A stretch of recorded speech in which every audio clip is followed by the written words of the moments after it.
What is up, sports fans? We are back for another episode of The Fan and the End. I'm your host, as always, Stephen Michelle. Being joined with me, my faithful companion, Mr. Ben Troupe. How are we feeling today, Ben? Listen, I'm feeling like Howard Roseman right now. I mean, the unpaid version, though. Just watching all these transactions happen. You know, I think Darren Orlovsky was on a plane with, I don't know why he's on a plane with Adam Schefter. Adam Schefter is a small dude. Either that seat was real small or Adam Schefter and got bigger. I'm like, why you look all tight up in that seat? They can't get that man a first class seat. Maybe that man's frugal. But, man, it's a pleasure to be on with you, sir, man. Let's get to it. It's a lot to get to when you talk about these transactions that's coming in hot. Yeah, it is. You know, we got a lot to talk about as far as the NFL offseason has kicked off. March Madness is coming a little bit early for us sports fans, but before I get into that, as always, every episode is brought to you by Fight Wax. Fight Wax is the ultimate skincare, skin defense for all active lifestyles. It helps treat cuts, swelling, scrapes, and abrasions, rejuvenates and restores stressed skin. Customers have used for soreness, stiffness, recovery, designed for athletes of all active lifestyles.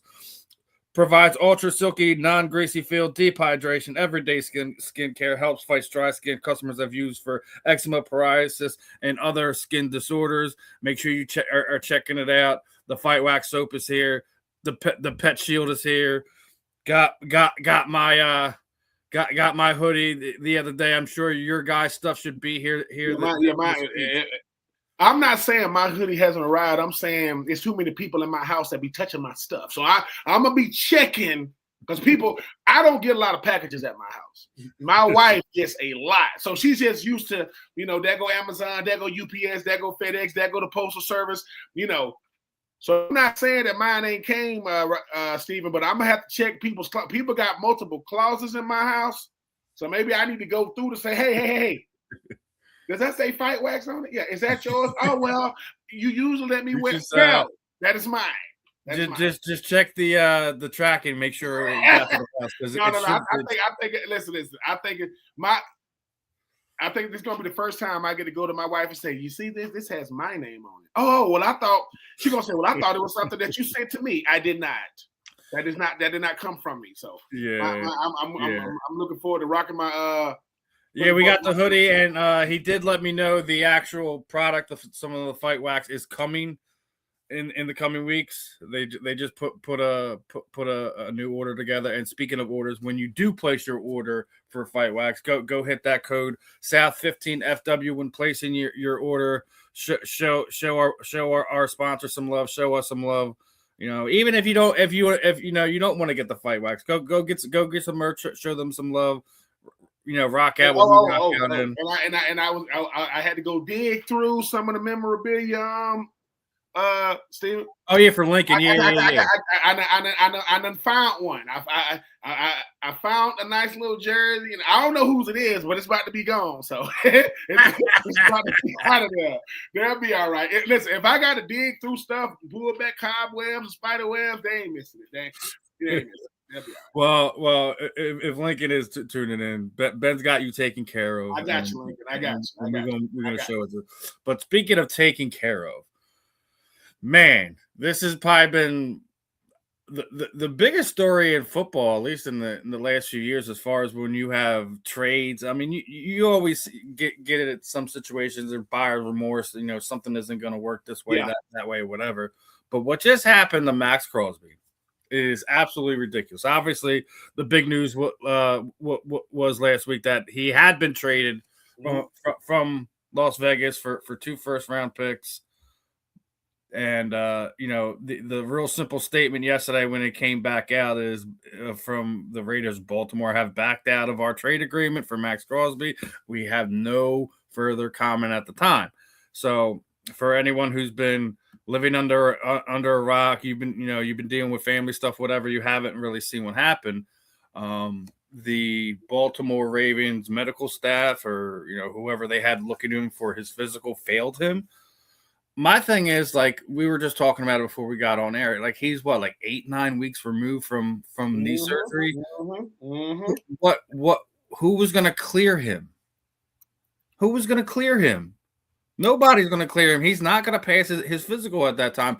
If this was the case, then you guys should have had like a gentleman's agreement that this was going to be the trade, and that maybe you didn't do this year's picks. You did you kind of pushed it back to next year's pick and the following year pick, and then wait till he got a little bit further along in his rehab process before you begin the trade. But doing it this way, I mean, it's messed up for Maxx Crosby. That first it is. The Las Vegas Raiders went on a spending spree because of this, so you don't know how sending him back does exactly. Yes, them that way. And now, I think they did announce this morning that that Trey Hendrickson is officially now. Yes, they did. He's he's a Baltimore Raven, no longer a Cincinnati Bengal. I mean, I'm going to ask your opinion on this first, because I'm trying to be nice about this. I really am. Don't be nice. Don't be nice, Steven. This is weird. Okay, now the NFL does a really, really good job of when they break news, because they want to, because they're always trying to get their news out. They're dealing with baseball, basketball, college basketball, men and women's. When this news broke, it broke the internet. I was like, what? I said, they're going to send him to the Ravens? So this was huge news. Mm-hmm. But what this also shows is that when a player gets traded, we just assume that they're healthy. You have to fly in, you have to take a physical. They got to make sure you pass these physicals.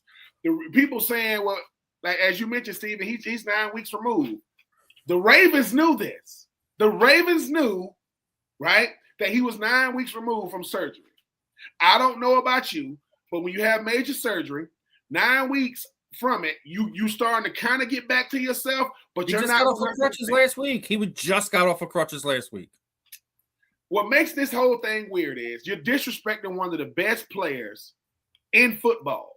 If you are, but the best thing you said was, if you are the Raiders, where you gonna get all this money from now? Because if this money finna hit the books again, because what you were gonna get 2 first-round picks, and that money was coming off the books. Well, that money's back, and now you just signed a boatload of players. So I don't know how much that's gonna hurt, but the biggest insult to injury is you go out there and sign Trey Hendrickson. Nothing against Trey Hendrickson. This has nothing to do with him.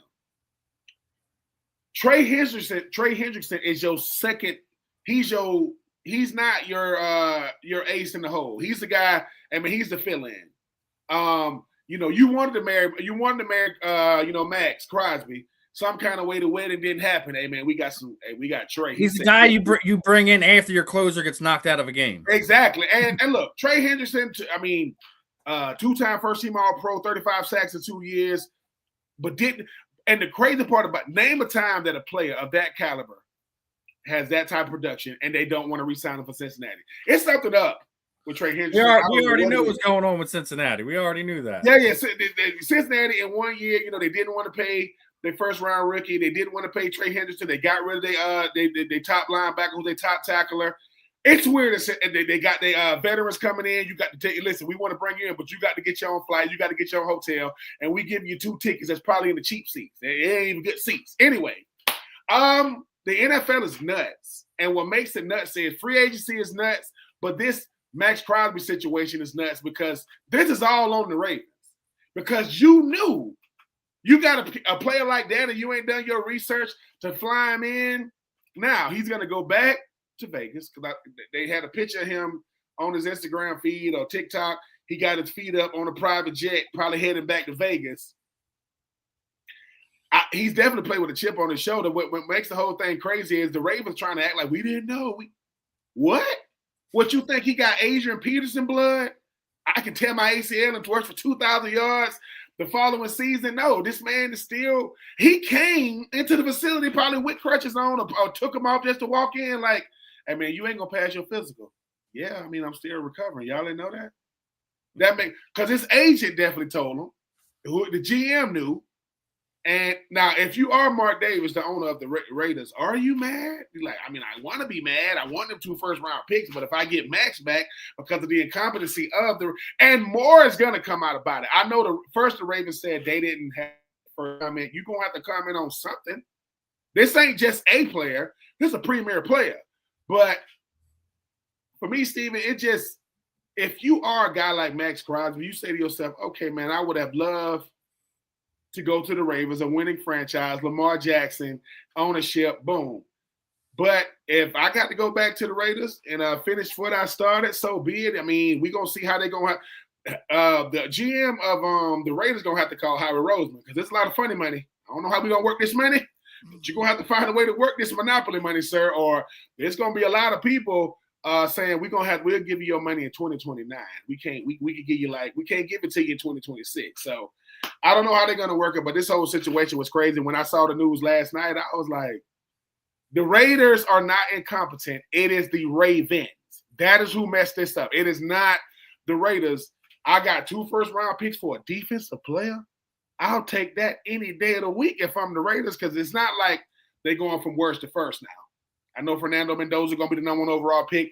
They're still going to be the Raiders. I like a lot of the moves of I do. I like what they're doing, but if you are the Raiders, you go, look, man, we dust ourselves off. We find a way to make this thing work. We welcome because I don't think it's a lack of respect for Maxx Crosby. He understands. I guess being a Cowboys fan in the house, here the Maxx Crosby news is basically say I owe my Cowboys an apology now. Hey, you heard you don't owe them an apology yet because they haven't really done anything this offseason yet. So you don't owe them an apology yet. The other side of it.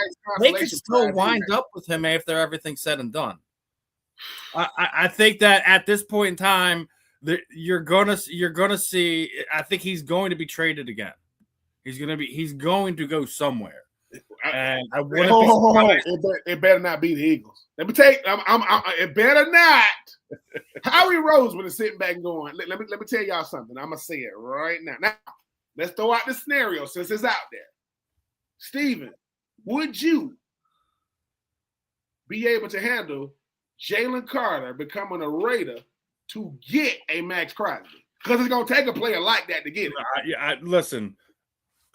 I was hearing all the reports. If anything, it would make more sense to get rid of your boy, get rid of Nolan Smith, package him up with some picks, and send him there. They're not getting rid of Jalen Carter. That's the other thing that we're gonna have to get into here in a second because that's been the kind of the news going around town. But look, he's still got 1 more year on his rookie deal, right? He has a 5th-year option. Yep. And listen, we have him for 2 years. The only reason you trade him now is if you honestly believe you either don't have the cap space or he doesn't want to resign here. Is the only reason why you even entertain a potential trade with Jalen Carter. I don't think if the Eagles are making an offer for Maxx Crosby that Jalen Carter is involved. It would make more sense to me what we were talking about before, and maybe the fact that you get an AJ Brown involved, who's a little disgruntled, and something like that. Y'all got some. That's the thing, though. Howie Roseman knows how to play the game. Like he understands how to really maneuver out here in these crazy waters. Because, like you mentioned, Jalen Carter is one, AJ Brown is another one. Because that means they're gonna want more. They're gonna want a player for a player and a draft pick, and then for Howie, he'll say, "Well, look, I mean, we'll give you AJ in a second.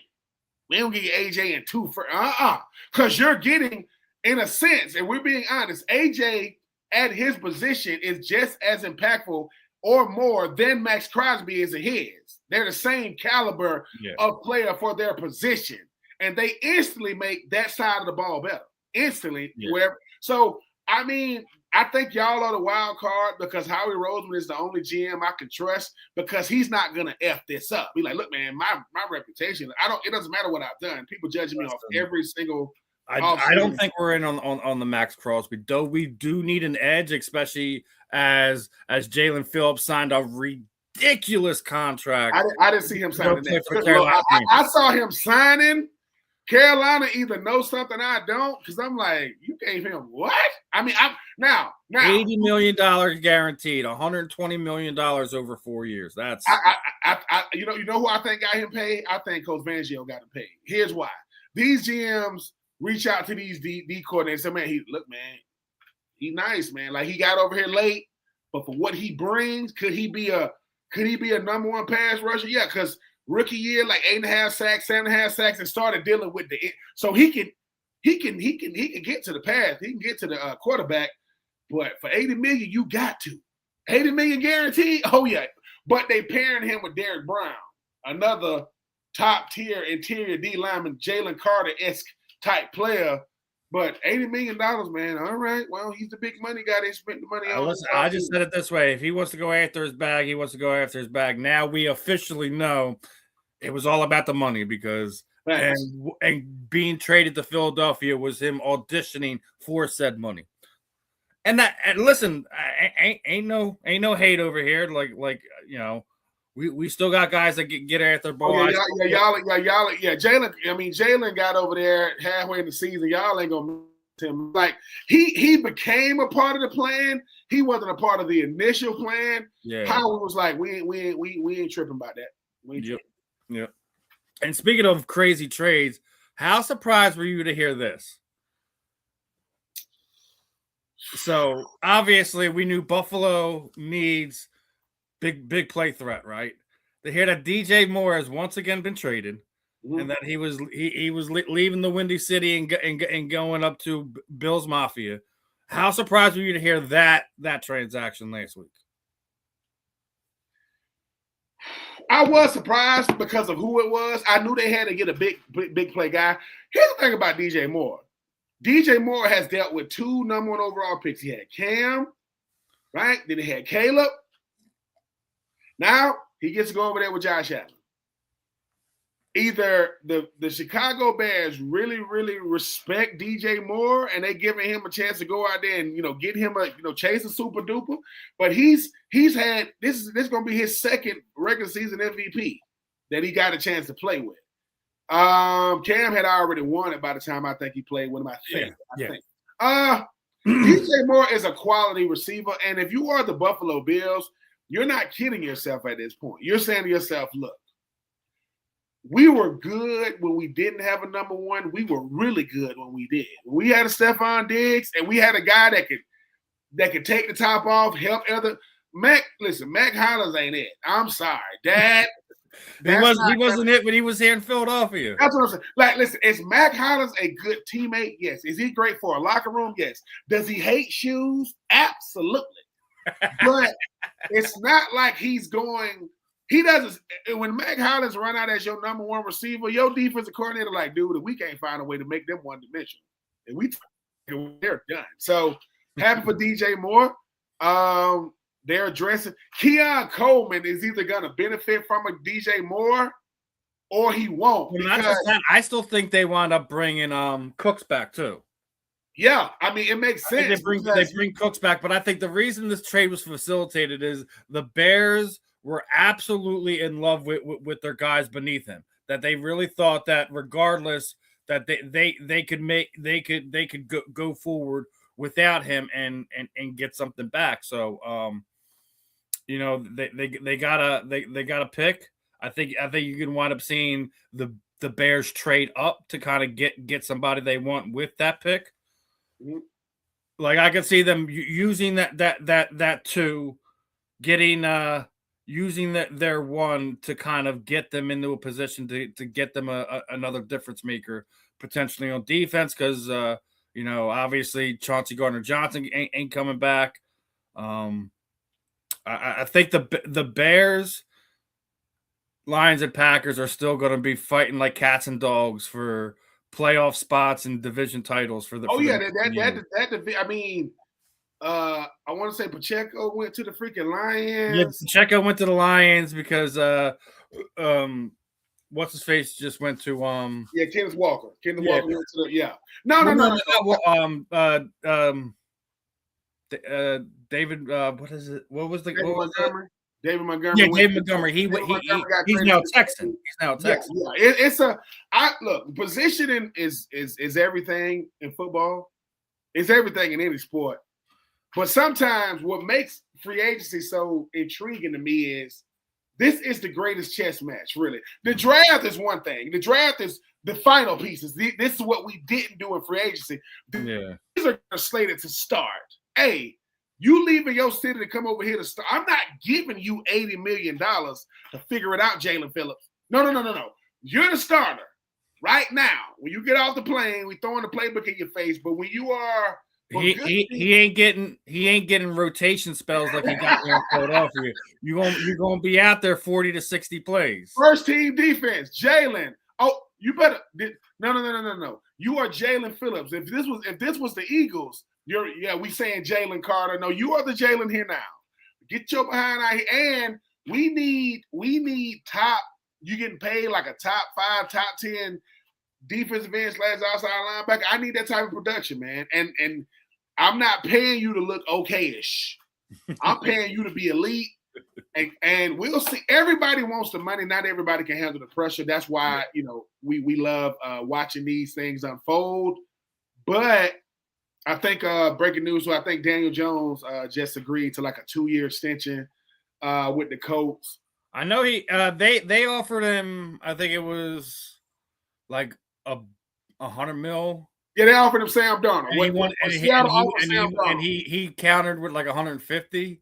Yeah, now, listen, we were all high on Indiana Jones last year. Let's be honest, but again, injuries. I mean, that hold on, but okay. See, we putting our GM hats on. We are the Colts, right? They just hired the common sense competition committee to come in. Daniel Jones wants an extension. How many years? He wants 4 years. Absolutely, he wants 4 years. Why? Well, I saw him in New York. I saw it. This is the same Daniel Jones that was running down the field that's going to score a touchdown and tripped on his own feet. He just tripped, just fell. Okay. The same that asked out of his contract with the Giants. He asked out of it. Brian DeBoer said, cool. He goes and he's a journeyman for a year. Then he gets to go to the Colts. Who am I paying? Am I paying the first half of the year, Daniel? Or am I paying the second half? Because we didn't make the playoffs, Daniel. So with Jonathan Taylor, with Warren, with Pierce, with Pittman, you got some players. Not Pittman anymore. Not Pittman anymore. He's back. He's back. Pierce got paid. Pierce got paid.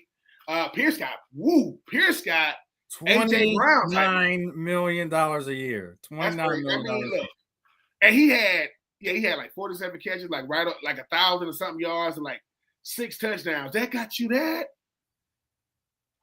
Look, I'm not mad. I'm never mad at a player for getting what you. Yeah, like I said, because we already know your contracts ain't guaranteed.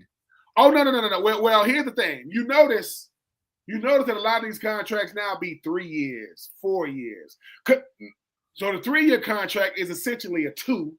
The 4-year contract is essentially a 3, and they're going to try to restructure it. The only players that play their whole contract are kickers, punters, long snappers, and quarterbacks. Everybody else, they're saying, hey, man, we've already given you that upfront money. Now, I know we might get to him. The greatest bank robber in football played for the Falcons. 2 years ago, it was Kirk Cousins. Now it's Tua. I think the Dolphins owe Tua like 50. I knew we were going to get down to Atlanta. Atlanta. Oh yeah, man. I mean, I knew. I gotta bring it up. Brother. So imagine this, right? We just go in this. Imagine breaking the bank, paying Kirk Cousins, obviously, drafting Penix 8th overall, benching Kirk Cousins for Penix, then having to go back to Cousins just so you can sign Tua. All the while your first round draft pick is gone because you traded up to get Michael Pierce Jr., who's very well likely going to prison. Oh wait, a franchise actually did that. That's your Atlanta Falcons. That is a timeline as what has transpired over the last year for your Atlanta Falcons. You gotta tell me what's going on, brother. I mean, the only bright spot is you stole Jahan Dotson from us. Yeah, and we appreciate that too. And we had to. I will say this. Stephen, you've been a Philadelphia Eagles fan, Philadelphia pro sports fans your whole life. You saw the dark days. And then here come Andy Reid. Light. I'm talking about Light, Donovan McNabb, Brian Dawkins, Javon Curse, Asante Samuels, you name them, right? And then here come Chip Kelly. Now, whoa! That's like a dark moment. But here come this Doug Peterson guy. Super duper bowls, right? Nick Foles, super duper bowls. Carson Wentz, boom, boom, boom, boom, boom. Ajayi, you got a guy, first name and last name, the same thing. That's crazy, but that's his name. I ain't got a problem. And then here come Nick Sirianni, right? And y'all still doing it. If the Falcons, let me tell you that in reverse. Man, you talking about Dan Quinn. All right. Super duper bowl. Okay. Kyle Shanahan. Okay. Beating up on these Patriots. We finna do it. Can't cover nobody in the second half. Devonta Freeman, he gets blown up. There's a sack fumble. We can't cover Julian Edelman. James White scored the game with a and all I'm saying is, since then, Arthur Smith, daddy, on FedEx. He need to be delivering packages. He should not have been the head coach. Love Raheem Morris. But Raheem Morris, more of a motivational speaker than a freaking head coach right now. What the Falcons do Falcons things. This goes back 3 years ago. All the free agent quarterbacks, you want Kirk Cousins. Why? Why do you want Kirk? I don't get it. He was throwing to Jordan Addison, TJ Hockenson, Justin. I can throw to them. Now, I'm not going to throw for 4,000 yards, but I can throw to them. Those guys, those bums. So he comes over to Atlanta, plays the Tampa Bay Bucks, 9 touchdown passes, no interception. Don't make the playoffs. Why? Because Kirk Cousins is the 2026 version, and I'm a key of Ryan Fitzpatrick. They really, really good when they really, really good, but they are awful when they are awful. Now, Kirk Cousins should have been gone after the 2025 season. I mean, the 2024 season. That should have been it. No. Because we paying him so much money, we got to bring him back. Well, Michael Penix is going to Michael Penix. Michael Penix is 10-man walking down the yellow brick road with Dorothy and the Wizard of Oz. That's who he is. That is it. Clip it. That he looking. Hey man, what you looking for? I'm looking for bones that work, that don't break, because they've been breaking since Indiana. And the only time I had a healthy season as a UW. Okay, what happened when you finally start again? Get hurt again? Knees again. His knees got listen, they're gonna have to come up with some type of bionic knee, because his knees, he ain't got no cartilage in there. He ain't got no bones in there. Every time he walk through security, and TSA, it's just going off. Hey man, that's my knees, bro. So I knew we're gonna get to it though for this reason, Steven. Okay, they got to make a splash, trade. So you go get Tua, and I don't got to pay Tua all that money. But now you got Tua. You got Michael Penix, I guess, and you trying to see if one of them gonna. So you don't really have a guy. You have 2 guys that you hope work out. And for me, I don't like going into a season like that. Now you do got a lot of weapons. You talk about Dobbs. You talk about Drake London. You talk about Kyle Pitts. You talk about Bijan Robinson. You got guys. The problem is, I don't know how healthy Tua is either. Everybody wants to talk about the concussions. Yeah. He didn't get one last season. He didn't. If Tua, and I could be wrong. I'm going to tell you why they really got Tua. You know this is crazy? Michael Penix is left-handed. Tua is left-handed. I don't know if that was a factor in it. Tua is going to go somewhere. He's an Atlanta Falcon. I got to rock with him because he's a Falcon. When I told my mom, I said, Mom, Falcon just got Tua. The first thing she said, why would they do that? That's the first thing. Why would they do that? It's the Falcons. This is the same Falcons. This is the same Atlanta pro organizations that drafted Luka Doncic to the Hawks, and they traded him for Trae Young. Wait a minute, but the Hawks just traded Trae Young. Exactly. They traded for Trae Young, and then they trade Trae Young, right? The Hawks, the only team I can trust in Atlanta is the Braves and maybe Atlanta United. I'm not a big soccer fan, by the way. I know Atlanta United don't won the World Cup. Boom, boom. I'm just saying I can trust the Braves because I've been a Braves fan a long time. Can't trust the Falcons because our president is Matt Ryan. For what? Like, I love it. Why? Why is Matt Ryan the president? Why is Kevin Stefanski the coach? That's what bothers me the most. Kevin Stefanski is about as tone deaf get. He's the head coach of the Falcons. Matt Ryan has been in TV for 2 years. Now he's the president of the Falcons. Well, I mean, if you think about it, Matt Ryan's taking the John Lynch approach. Yeah. And now Lynch hasn't gotten the Super Bowl, but they've been very successful under his tenure. I mean, granted, their Super Bowl winning drought is about as long as the Cowboys at this point in time, but they've been to the dance more times since then, so I can't take that away from them.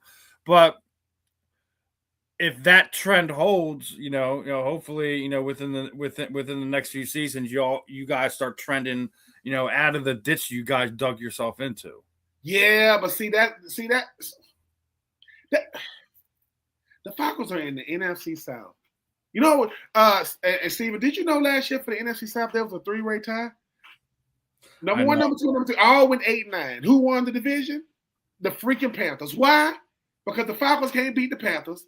The Panthers can't beat the Saints, and the Bucks can't beat the Falcons. That is the division. That is the whole division right there. And that's why Raheem Morris they told Raheem Morris, so if you win the game, basically it's how it went. Week 18. If the Falcons beat the Saints, the Panthers get in. If the Saints beat the Falcons, the Bucks get in.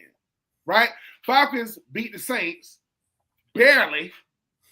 The Panthers get in. So Raheem Morris is gone. He's not a defensive coordinator, of the 49ers. And that's a consolation prize, people, by the way. If you go from a coordinator to a head coach, the worst you're going to be is a coordinator. You're not going to go back to like a position coach. You'll be a coordinator, offense or defense, which I ain't mad at him. But I think for the Falcons aren't like the Eagles, man. The Eagles make common sense, organizational, like. Well, here's the thing. Like, we talked about this because how you paid your guys on offense, that the defense was eventually going to have to take hits. You know what I mean? So, I think the interesting thing is how things have played out. Like, obviously, the Eagles still, I think they're somewhere in the teens as far as their cap space. So I don't think you're going to get a big splash, but don't be surprised if some moves are made. I do think there's a chance Dallas Goedert comes back because the other guys left. Yeah. I think there's a chance, but I still don't think that's a guarantee, because you look at how the market's gone. Tight ends got paid the last few days. The tight ends got paid. So, and out of all those tight ends, none of them are in the conversation where Dallas Goedert is. No, not to me. I know the guys are still out there. You guys, you tagged your boy down there. So yeah. So they're gonna try to get something done with Kyle Pitts, but I do agree with David Njoku and Chick Woj. And David's still out there. I wouldn't be surprised either if the Eagles don't sign Dallas Goedert to somebody like David, or even run it back with giving Zach Ertz his final year here in Philadelphia, giving him a chance to set a few of those receiving records that he's very, very close to. Really? So, I mean, it's going to really decide how his need. It's going to be interesting to see how some more of these moves kind of play out over the coming weeks. And we still got a lot more moves to go to. I don't know if you noticed this, right? Obviously we've been making fun of the Dolphins, right? You realize they've officially become the Packers South, right? They're the Packers South. Wow. Malik Willis is now their starting quarterback, right? You get in Green Bay, Jeff Haley was the defensive coordinator. He's now the head coach. John Eric Sullivan was the VP of player personnel. He's now the GM. The Miami Dolphins are officially the Green Bay Packers South. You can't tell me anything otherwise right now. They better hope they have Green Bay type results. I mean, they're trying to take the Green Bay. Here's the thing, though. Okay, Malik Willis played behind Jordan Love. He ain't Jordan Love. And we're going to see. That's a mistake. I do. I think that's a mistake. They are reaching into that contract. They are reaching. They're reaching for this reason. Now, Malik Willis coming out of Liberty, got drafted second round of my Titans, went to a real bad situation behind Will Levis. Never really gave him a real shot. Made up all the. I don't like when they say the reason why a bad franchise is bad because they drafted the wrong quarterback. No, the franchise is bad before that quarterback got there. That quarterback proves how bad the franchise is after they get there. But Malik Willis goes over, wasn't really wanted with the Titans, gets traded to Green Bay. His first start was against who? The Titans. Who won that game? The freaking Packers won. He come to Tennessee and beat them, which means I think the Dolphins have a lot of problems, a lot. No Jalen Phillips, no Bradley Chubb, no Tyreek Hill. They got no Mike McDaniels. It's a huge turnover. They don't have an identity. When they had an identity, they was making the playoffs, getting beat in the first round because they got to go to a cold weather city. Now they're taking everybody in the front office with Green Bay. They get to come to nice weather down there in Miami. They got them Super Bowls when they walk into the facility. People go, "Oh, dang, they won a Super Bowl here." Yeah, because none of those players have ever seen it. Like, wait. They went undefeated in 72? Yes. You were nowhere to be found, nowhere to be heard of. No. So, yes, back when it was black and white screens, you know what I'm saying? And the national anthem used to get sung before TV went off. That's when y'all was winning. I'm just saying, Malik Willis, I think, can be a serviceable quarterback, but you're going to have to get him some help. O-line, some more receivers in there, because I know for a fact Jalen Waddle don't want to be a Dolphin. He's going to be one, but he don't want to be one because everything he's known is gone. From the players, coaches, culture, whatever culture they was building. And, but if they got Green Bay success, they'll take it. But the problem is I need Green Bay culture to have Green Bay success. There is no culture down there, Miami. Yeah. I mean, Miami has a strip club problem. The players have come out and said it like, yeah, man. I mean, what else are we going to do? We ain't win no games. Wait. I thought that was Atlanta problem. Oh, wait, they canceled that. I forgot. We were talking about that last week. They canceled that. Okay. So the cooler heads, listen, the cooler heads did prevail in the Atlanta strip because they was like, dude, I know you guys might not care about this, but there's this little word called legacy. What does that mean? That means that's what people are going to remember you for. Really? Yeah. Like, yes. Yeah. But I did a whole bunch of other stuff. Doesn't matter. Doesn't matter everything else you did. If you bring the strip club, whatever we trying to do here in Atlanta, on your watch, you're going to have to get another job one day. They're not going to hire you. That's not going to work. So, yeah. But Malik Willis, I am rooting for him. Yeah. But I just think that we finna see just how crazy things are in Miami because they got a whole new – and I want to know how many years they're going to get Malik Willis a chance to help them get the culture to whatever culture. Guarantee it's going to be 2 years. It'll be 2 years. Yeah.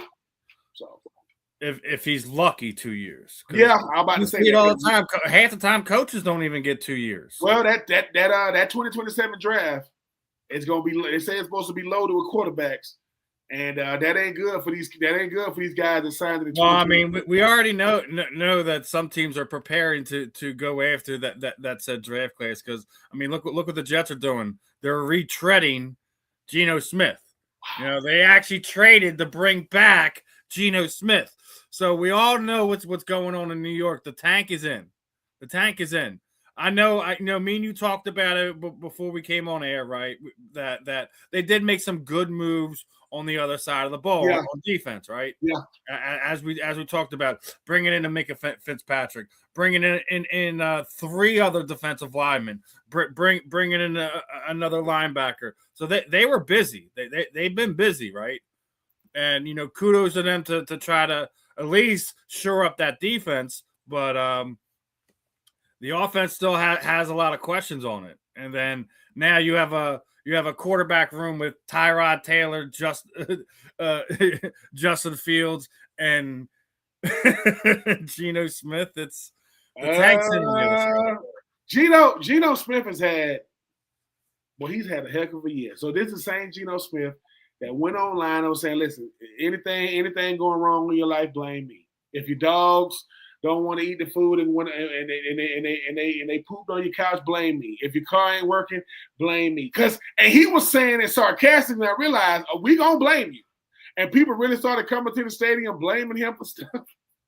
I will say this about Geno Smith. Didn't he get into it with Wendy's as well on social media? Yeah. And the thing about, I said, dude, you probably going back and forth with an intern. I'm telling you, you're not going back and forth. I thought it was funny after that conversation. Wendy's sales has tanked.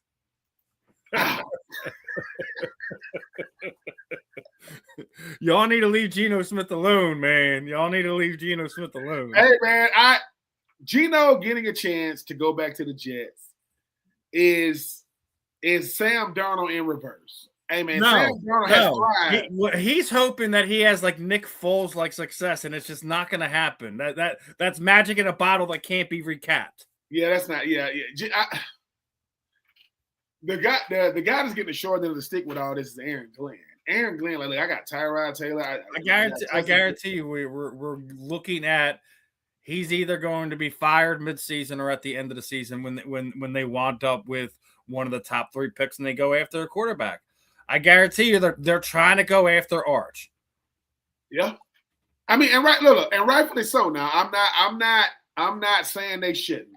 Here's the thing about these quarterbacks that I'm always have a problem with.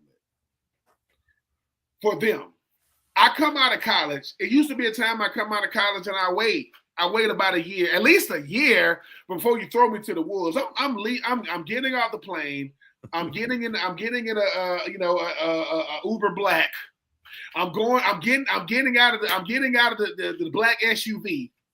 And after all the fanfare and the preliminary press and first press conference, introduction press conference, I walk in the room with the OC and they say they're probably going to be the star that week 1. Really? Yeah. And what we're going to do is, no matter how you look, we're going to say you're making progress. No matter how it looks to the media or to the viewing public. But you guys went, we went 2-15 last year. Yeah.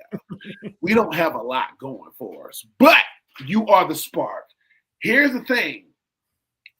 I like Arch Manning, but Arch Manning, and I mean this respectfully, has a lot of his Uncle Eli in him. Arch Manning is a good player. He is not the player. He hasn't become the player. I said this before last season, Stephen. When you are going to be the number 1 pick, the same people the first half of the season talking trash are the same people saying, man, but he shows some flashes. You know why they're doing that? Because they're saying he's going to be the number 1 pick when he comes out. What? He's going to be. How can he not? He is the grandson of Archie. His name is Arch. I mean, you arch your back. You don't name a child that. His name is Arch. Okay. The McDonald's Arch. He was a McDonald's baby. I had to. It was there, brother. It was there. Listen, Arch. When you get it, if you haven't already got an NIL or a sponsorship with McDonald's, just send the fan in the end some gift cards for like some of them fries and whatever. Like, you know what I'm saying? I mean, all right, since you've been around, now the milkshake machine don't work, but the McFlurry machine does. So, because I don't even know why McDonald's. I'll take the McFlurry over the milkshake. You ain't lying. I mean, listen.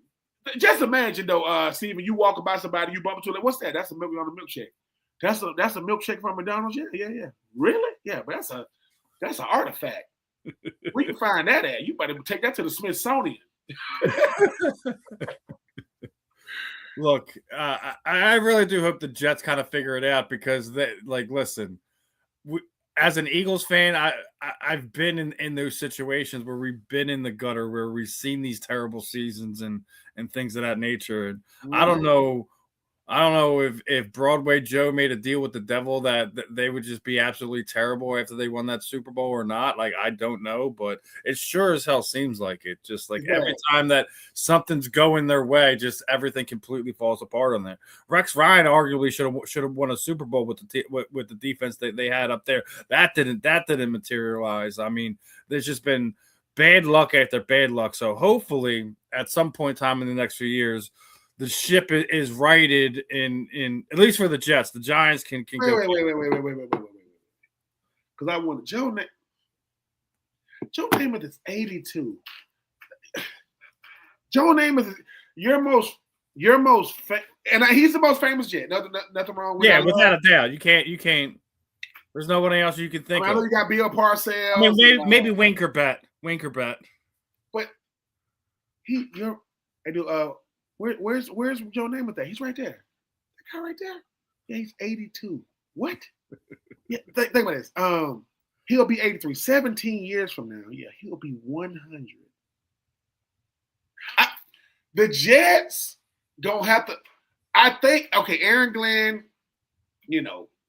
former Jet, got drafted by him. I get it. I get what a coach, every assistant coach, every coordinator wants to be head coaches. When that opportunity arises, you hoping that you get a good opportunity. You hope that, and I feel bad for Aaron Glenn because, Steven, once again, they had me and you fly down and they said, all right, what you going to say to Coach Aaron Glenn? I said, well, we're going to do what everybody else do. We're going to lie to him. We're going to lie to him in his face. Yeah, Coach, man, congratulations on the opportunity. And when we walk out, we're like, that's not happening.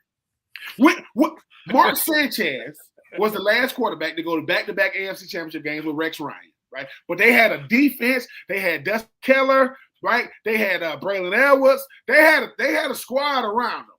And after that second year, they went like this. Who was the reason why Rex Ryan got fired? They played against the Buffalo Bills. Who was the quarterback? Ryan Fitzpatrick. Rex Ryan gets fired. Who did Rex Ryan get hired by? The freaking Buffalo Bills. He got hired by Buffalo. So I say for the Jets, I don't know what it takes for a franchise like that to come out the door. I really don't. Like, people talk about the Jets like the Jets ain't the Browns. It's really simple. You have to draft well and get a generational talent. And I don't know. And they just threw away Joe Douglas. He's back here in Philadelphia. So I don't know if you have a guy in the building that is that in depth in finding that talent. And it's not just finding the guys in the first round. That's some of the easier stuff. It's finding those guys in the in those mid to later rounds that make impacts is what really turns a franchise around. Those guys that they're not being paid millions of dollars. They're paying hundreds of thousands of dollars to play football. Yep. Those are the guys that make the difference. The undrafted guys, we just see what Reed Blankenship did, over the last few years. He was an undrafted free agent here in Philadelphia. He just got a nice little contract. He's going down there to be a Houston Texan, and you have to find those type of guys. And I think that's really been killing the Jets. I just realized something. Wait a minute. You just said something. Wait a minute. Howie Roseman, he got a little jerk in him too now. So this time last year, right? They just won the Super Duper Bowl, and CJ Gardner-Johnson talking trash. Where he get traded to? He got traded to the Texans. Yep. Who was he talking trash about? Blankenship. I mean, they're talking about the leadership, right? Blankenship is not going to get re-signed. Where he's with Blankenship got a little. I like little stuff like that. You know what I'm saying? To be able to say, "Hey, man, I can make it work." You know what I'm saying? And CJ, look. And I saw a video that CJ's on the phone asking this banker how much money. He got like $38 million in the bank. Hey, if you saved all your money, sir, that's impressive. I ain't mad at you, CJ. I mean, you know what I'm saying? But when it comes to these transactions and different things that's going on, teams like the Jets, teams like the Cardinals, teams like the Browns, right? Teams like that, it's gonna be hard for them to really. Teams like the Raiders, because it's so much. Just say they get that out of this world talent at quarterback. Steven, do you start building the O-line out? Do you start building from the outside in? Like, how would you go about approaching? Listen, we already talk about this a lot. It's one in the trenches, man. It really is. You could have yourself, a Jay Fiedler, a Ryan Fitzpatrick, a Trent Dilfer. Guys like that can win when they have the guys up front that can block for them. When you have those interior, not just offensive, but on the other side of the ball, when you have those interior they're game changers. So you have to build from the inside out. You can find yourself a running back, and everyone says they're a dime a dozen. They're really not. There's few generational talents, and we're gonna see what happens with the kid from Notre Dame, where he winds up, because we all assume that he was going to be a Kansas City Chief, and I hope he makes it before the Nashville. I mean, to the Titans. No, but see. See, I know you. That's where you want him to go. You want him to be a Tennessee Titan. Yeah, I mean, I will say this: when watching our good friend Mr. R. Dizzle, what's up? Yes, we are the Jackwagons today. but we are. We are watching what the Eagles have done the last 3 or 4 years, because the one thing that was constant with Doug Peterson, that's the only reason they've been successful. It's been through the draft. Yeah, well, and Howie Roseman doesn't get enough credit for saying, look, my job is to put the team together. I tell whether it's Andy Reid, whether it's Doug Peterson, who I'm gonna pick, but this is when I show you what I'm doing. A GM puts the team together, the coach coaches the team, and hope that team is good enough to win Super Bowls. Howie Roseman's won 2, he's been to 3, right? Howie Roseman doesn't panic. That's what he doesn't do. Hey, man, we need a pass rusher. We're going to go get Jalen Phillips. And listen, we're going to bring back the old vet. Well, here's the beauty part of that. All right, so we lost him, right? We're going to get at least a third round comp pick for him next season, right? Yeah. And this is what I mean, how he's playing chess and other teams playing checkers. Yeah, it hurts. We going. And here's the other thing. I don't think he's going to sign another pass rusher. I think he's going to stick with Nolan Smith and Jalix Hunt as being your primary edge rushers. No, but this is what I'm saying, Steven. You have seen the worst of the worst times in Philly. Like, people go, "Oh, it's easy for you to say that, Steven." Like, no, it is not. Like, I left the rich coat tight. Stop playing with me. That's what I'm saying. You've been the Donovan McNabb would never ever get enough credit for the player he had to be for the team and a city. Because when you play for Philly, that's rough. Ain't no I'm in the restaurant the other day, and they go Donovan in the family. I'm saying something to him. I'm not going to act like he's not sitting over there. But when you think about having sustainability, y'all have always been a good franchise. Y'all just lost a better team. That's way different. Do you know how conflicted some of these Eagles fans are to not root for freaking Andy Reid? Because that's how much he meant to Philly. We don't have coaches like that in Atlanta. Every last one of them, they can go. I don't miss none of them. So you're not a. And so what happens is good teams become great teams because they make that leap. Bad teams don't even become good. They don't even like how many people don't even remember the Arizona going to the Super Bowl against the freaking Pittsburgh Steelers when they had Larry Fitzgerald and Kurt Warner? I do, because it hurt. We were supposed to be there. And it's like so when we get to talking about why these free agent moves are so important, it's because, look, we always pinpoint a situation that happened. Like, I believe Howie Roseman always knew what he had in Jalen Hurts. He said, I'm going to bring over an A.J. Brown. I'm going to bring over, a Saquon Barkley to show you just how good Jalen really is. Now, he ain't going to get the credit. You notice he don't get no credit when they win and all the blame when they No. Because a 2,000-yard rusher was not the best player on the field in the Super Bowl. And don't take no away from Saquon. I believe that the Philadelphia Eagles won the Seattle Seahawks Super Bowl 2 years ago. Why? Because they showed them the game plan. If that O-line can't block the D-line, I don't care who the quarterback is. I don't care who he is.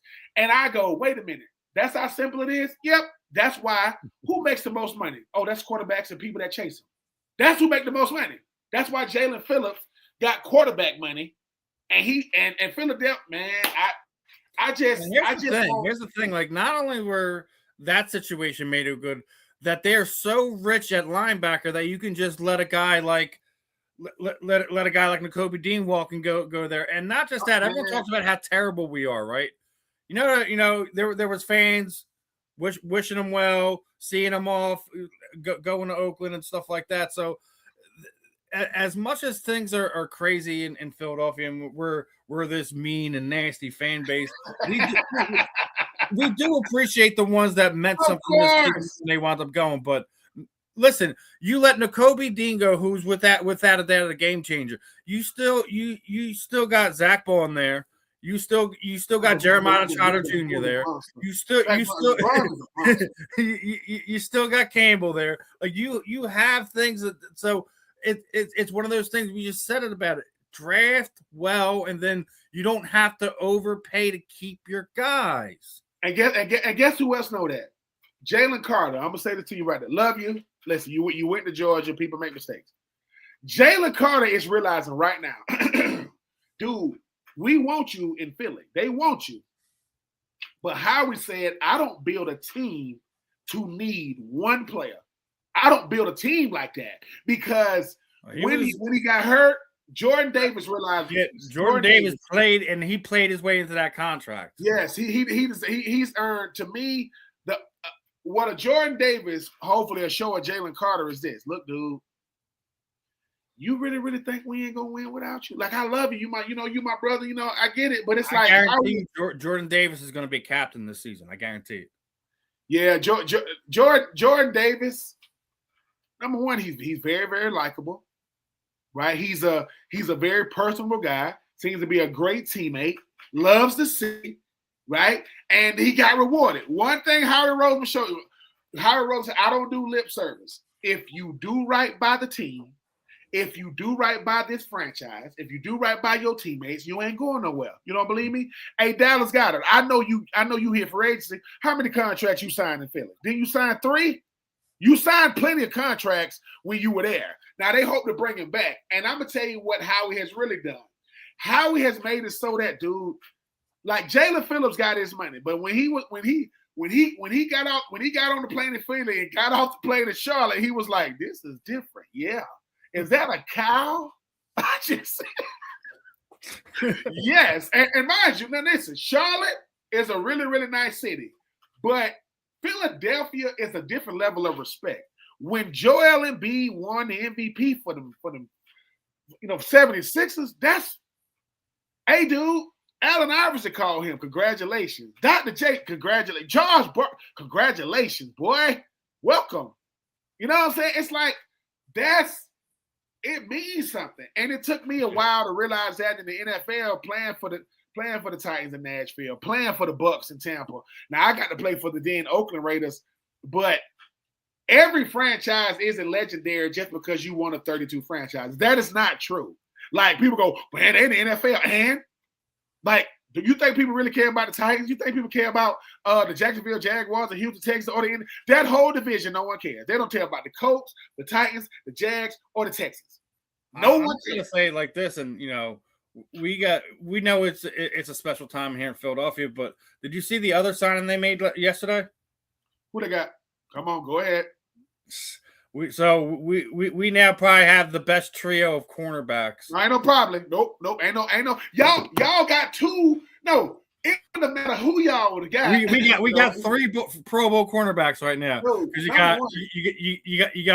you got Guantanamo Bay, right? You got Cooper DeJean, and now you just bring in Rick Wilden, who was a Pro Bowler. I think it was in 2022. Yeah. So. Listen, it is definitely going to be the no-fly zone when you're playing the Philadelphia Eagles. You're going to have to deal with that with running the ball on us. So, y'all, let me once again. Okay, people be saying, so you're telling me that working with certain people in the offseason help you become a better player? Okay, I'm gonna give you 2 names. Bijan Robinson worked out last offseason with Christian McCaffrey. What did Bijan Robinson get? First team All-Pro running back. He got first team All-Pro running back, and Christian McCaffrey got first team All-Pro all-purpose. Who got second team All-Pro all-purpose? That would be Bijan. Who got second team All-Pro running back? That would be Christian McCaffrey.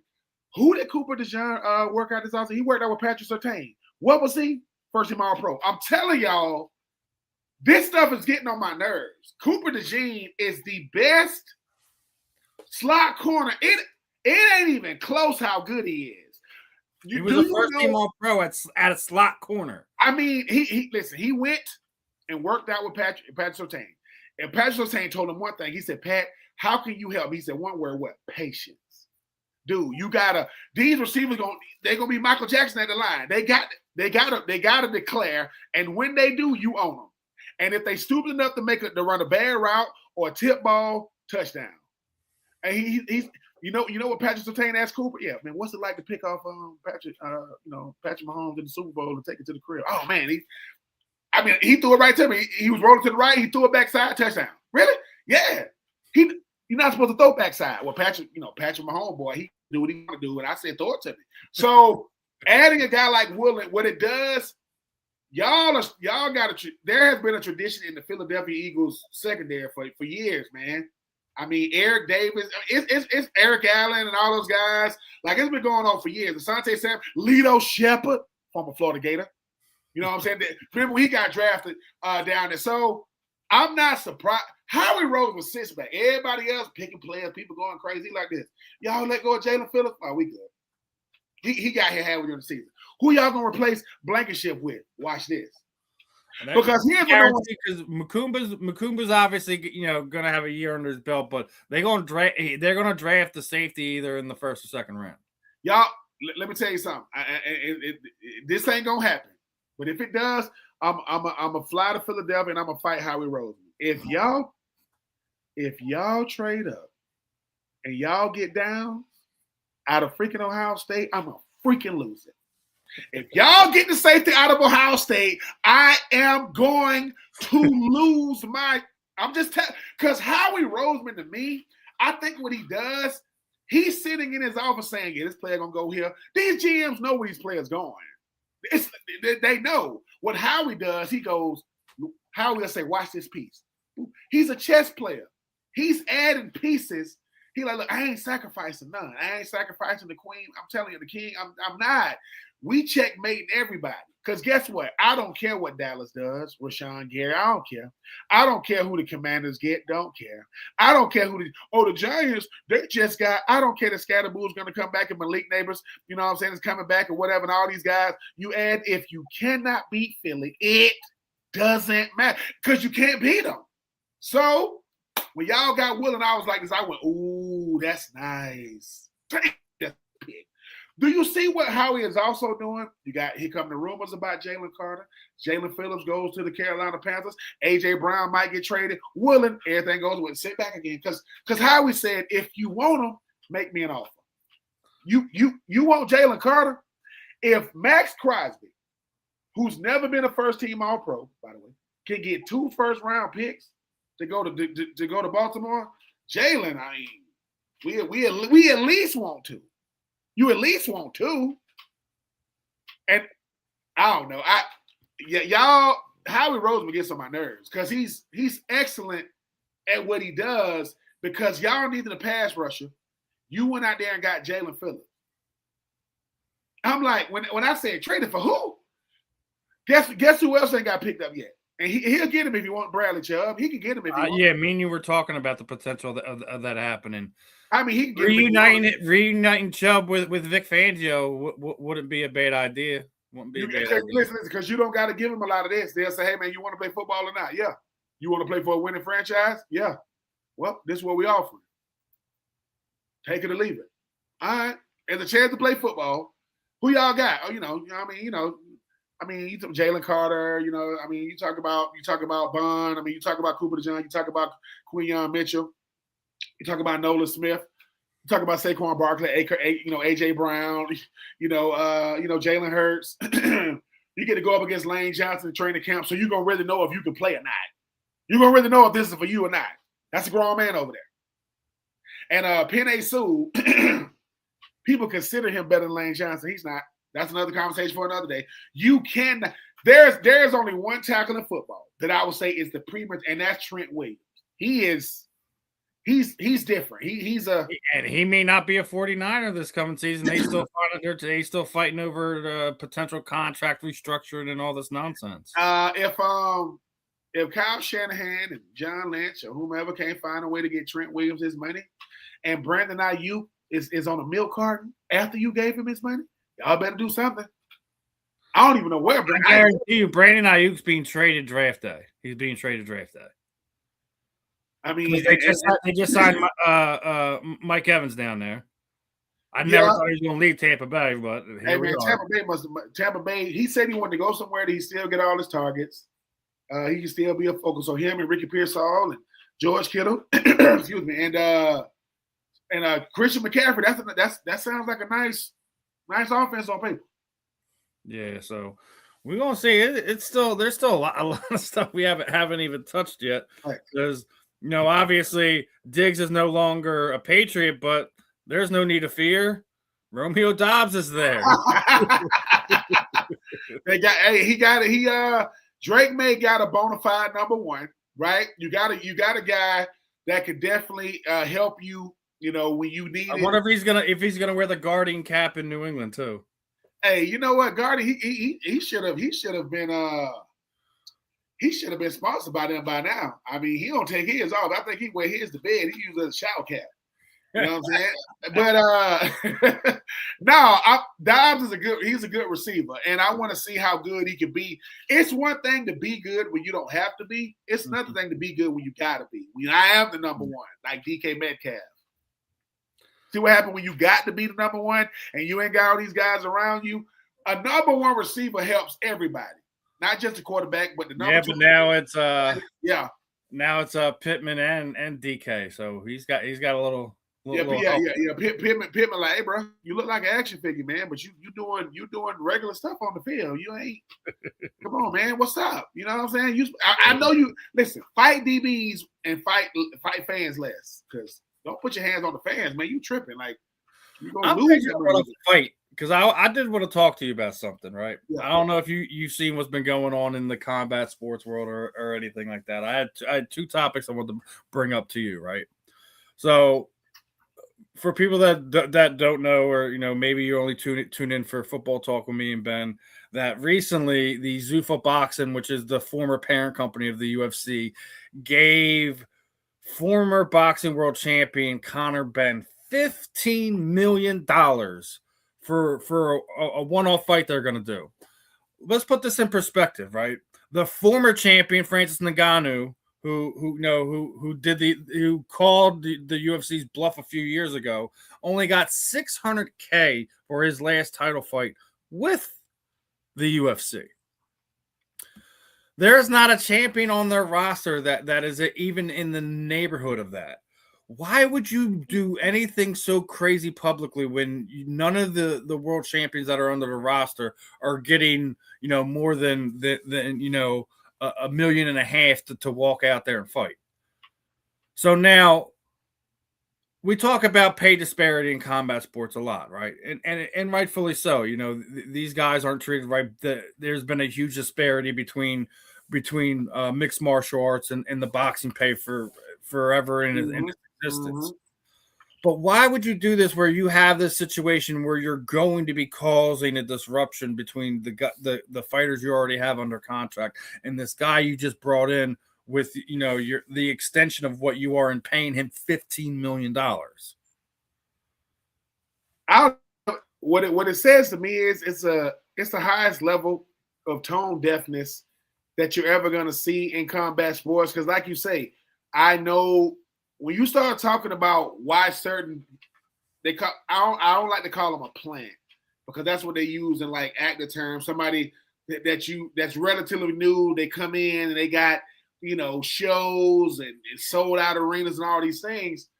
But the biggest question is, like you said, Stephen, why? Like, why create more attention in a sport that already has a lot of? Every time combat sports athletes get to talking, the first thing come up is the pay disparity. Every single time, like, dude, because you start saying, no one questioned when Floyd Mayweather was the biggest box office boxer when he was at his height. No one questioned Mike Tyson, right? No one questioned it. The biggest face in the sport should demand the biggest purse, not $15 million. There are people that say, dude, do you know that could be my last fight? $15 million. I guarantee you offer some of these, UFC veterans that amount of money, that probably would be their last fight. It probably would be. And to make it even worse, the press conference for Rousey and Carano was yesterday, and Ronda Rousey, as per usual, didn't hold any punches and went right after, because Dana White isn't the one running the company anymore, so she has no problem with throwing him under the bus. And what she's saying, for the most part, is right. I mean, I know a lot of people don't like her. I get it. I really do. She is as polarizing as they come when it comes to when she opens her mouth. I get that. She ain't wrong. And then, like, the other thing that she mentioned yesterday was like how a lot of the fighters, especially the females, they got adult creator accounts, and they flashing their goods all over for extra money. If they're doing that, and some of them are like, oh, this is for fan engagement. Stop playing with me. Stop playing with me. It's not for fan engagement. It's not, because social media is the fan engagement. When you create that account and post that type of stuff up, it ain't for fan engagement. It's that extra income you're looking for. Stop playing with it. Yeah. And it's got, and I always appreciate Ronda Rousey for every reason you just said and more, because she says, look, if I'm the biggest name in the sport, I got the biggest voice. I got the most volume coming behind me when I open up my mouth. I ain't got no reason to lie. I've been a headliner since I've been in combat sports. Dana White is not making these decisions. And the sad part is he's not, and it's showing. It's showing. And she's saying, I'm trying to get some of these diehard combat sports fans to know what's really going on. Because if it comes from me, you can question it, but you're gonna be like, she ain't really. I don't have no reason to lie. I never ever got the money that I wasn't worth. Like when they ask her, why do you get paid what you get paid? Because look at how many people watch me to fight. Look at these pay-per-view numbers. She's know the only woman to get 1 million buys. She's the only woman to get 1 million buys. Ronda Rousey was so polarizing long enough that she became the villain. She was out there long enough to where people started hating. They wanted to see her fight, right? I mean, wanted to see her lose. I think the thing about UFC is, UFC to me is just like boxing. If the wrong people get to make the decision, watch what happens to the sport. Just watch. And you start saying to yourself, this stuff isn't made. No, the goal of any sport, whether it's boxing, whether it's UFC, if the best fighters aren't fighting, we trying to talk these things up. I want to see the best fighter. If you in this weight division and if you rank number 1, you rank number 2, what's up? But see, when Dana White gets pushed to the side, they say, hey man, we kind of want to take over the sport. You can't let people who have money and influence take over sports, because you have to make decisions that push the sport. And when I said, look, man, just because you got a bunch of money don't mean you know what you're doing. You give somebody $15 million, and all you got to do, ask his counterparts. How did he do that? Exactly. How did he get that? Here's the thing about that. You're just mentioning it, right? Like the best fighters fight the best fight and making the big things and pushing to grow the sport. So how do you pay him $15 million? And the reason why Carano and Rousey aren't fighting in the UFC, because they want to pay him. What? Trying to tell you, it's weird. Listen, man. I love the UFC. I love Dana White, but they are not the only ticket in town anymore, and they've done this, and that's their fault. And it's like I be saying, it's like when you get to talk about sport. If I love football, I love college football, love it. Because I know that most of those players ain't going pro. It's a numbers game, not a talent game. Yeah. And what I love the most about the college football aspect of it's the stories. But what I don't like is when Nick Saban is talking about putting guardrails on. Nick Saban is talking about you talking about Nick Saban that cashed out. You talking about Nick Saban that got a clause in his contract that says every time a coach gets a new contract and even threatens his, he get a new contract. I don't want to hear about no education, man. Are you serious? Where did it go? I said, so let me get this straight, Stephen. I'm an academic All-American, man. I'm gonna be summa cum laude, magna cum laude, whatever them laudes are. When you graduate high in college. But I'm a subpar college player. I'm not gonna be there. Do you think people care about how smart you are in sports? No, they don't care about that. So for Nick, and it's all about who's saying it, man. When did it stop leaving about it's supposed to be about education? So why was you taking checks, Nick? Why was you renegotiating contracts while you're at Alabama? Not only are you the head coach getting money, you doing Aflac commercial with Deion Sanders. I saw it. You doing movies, The Blind Side. I saw it. You're writing books. You're doing seminars. You're doing master classes. They're paying you $200,000 or $300,000 to speak for 45 minutes. But yet, so everybody can cash out except the cash cow. That doesn't make any sense to me.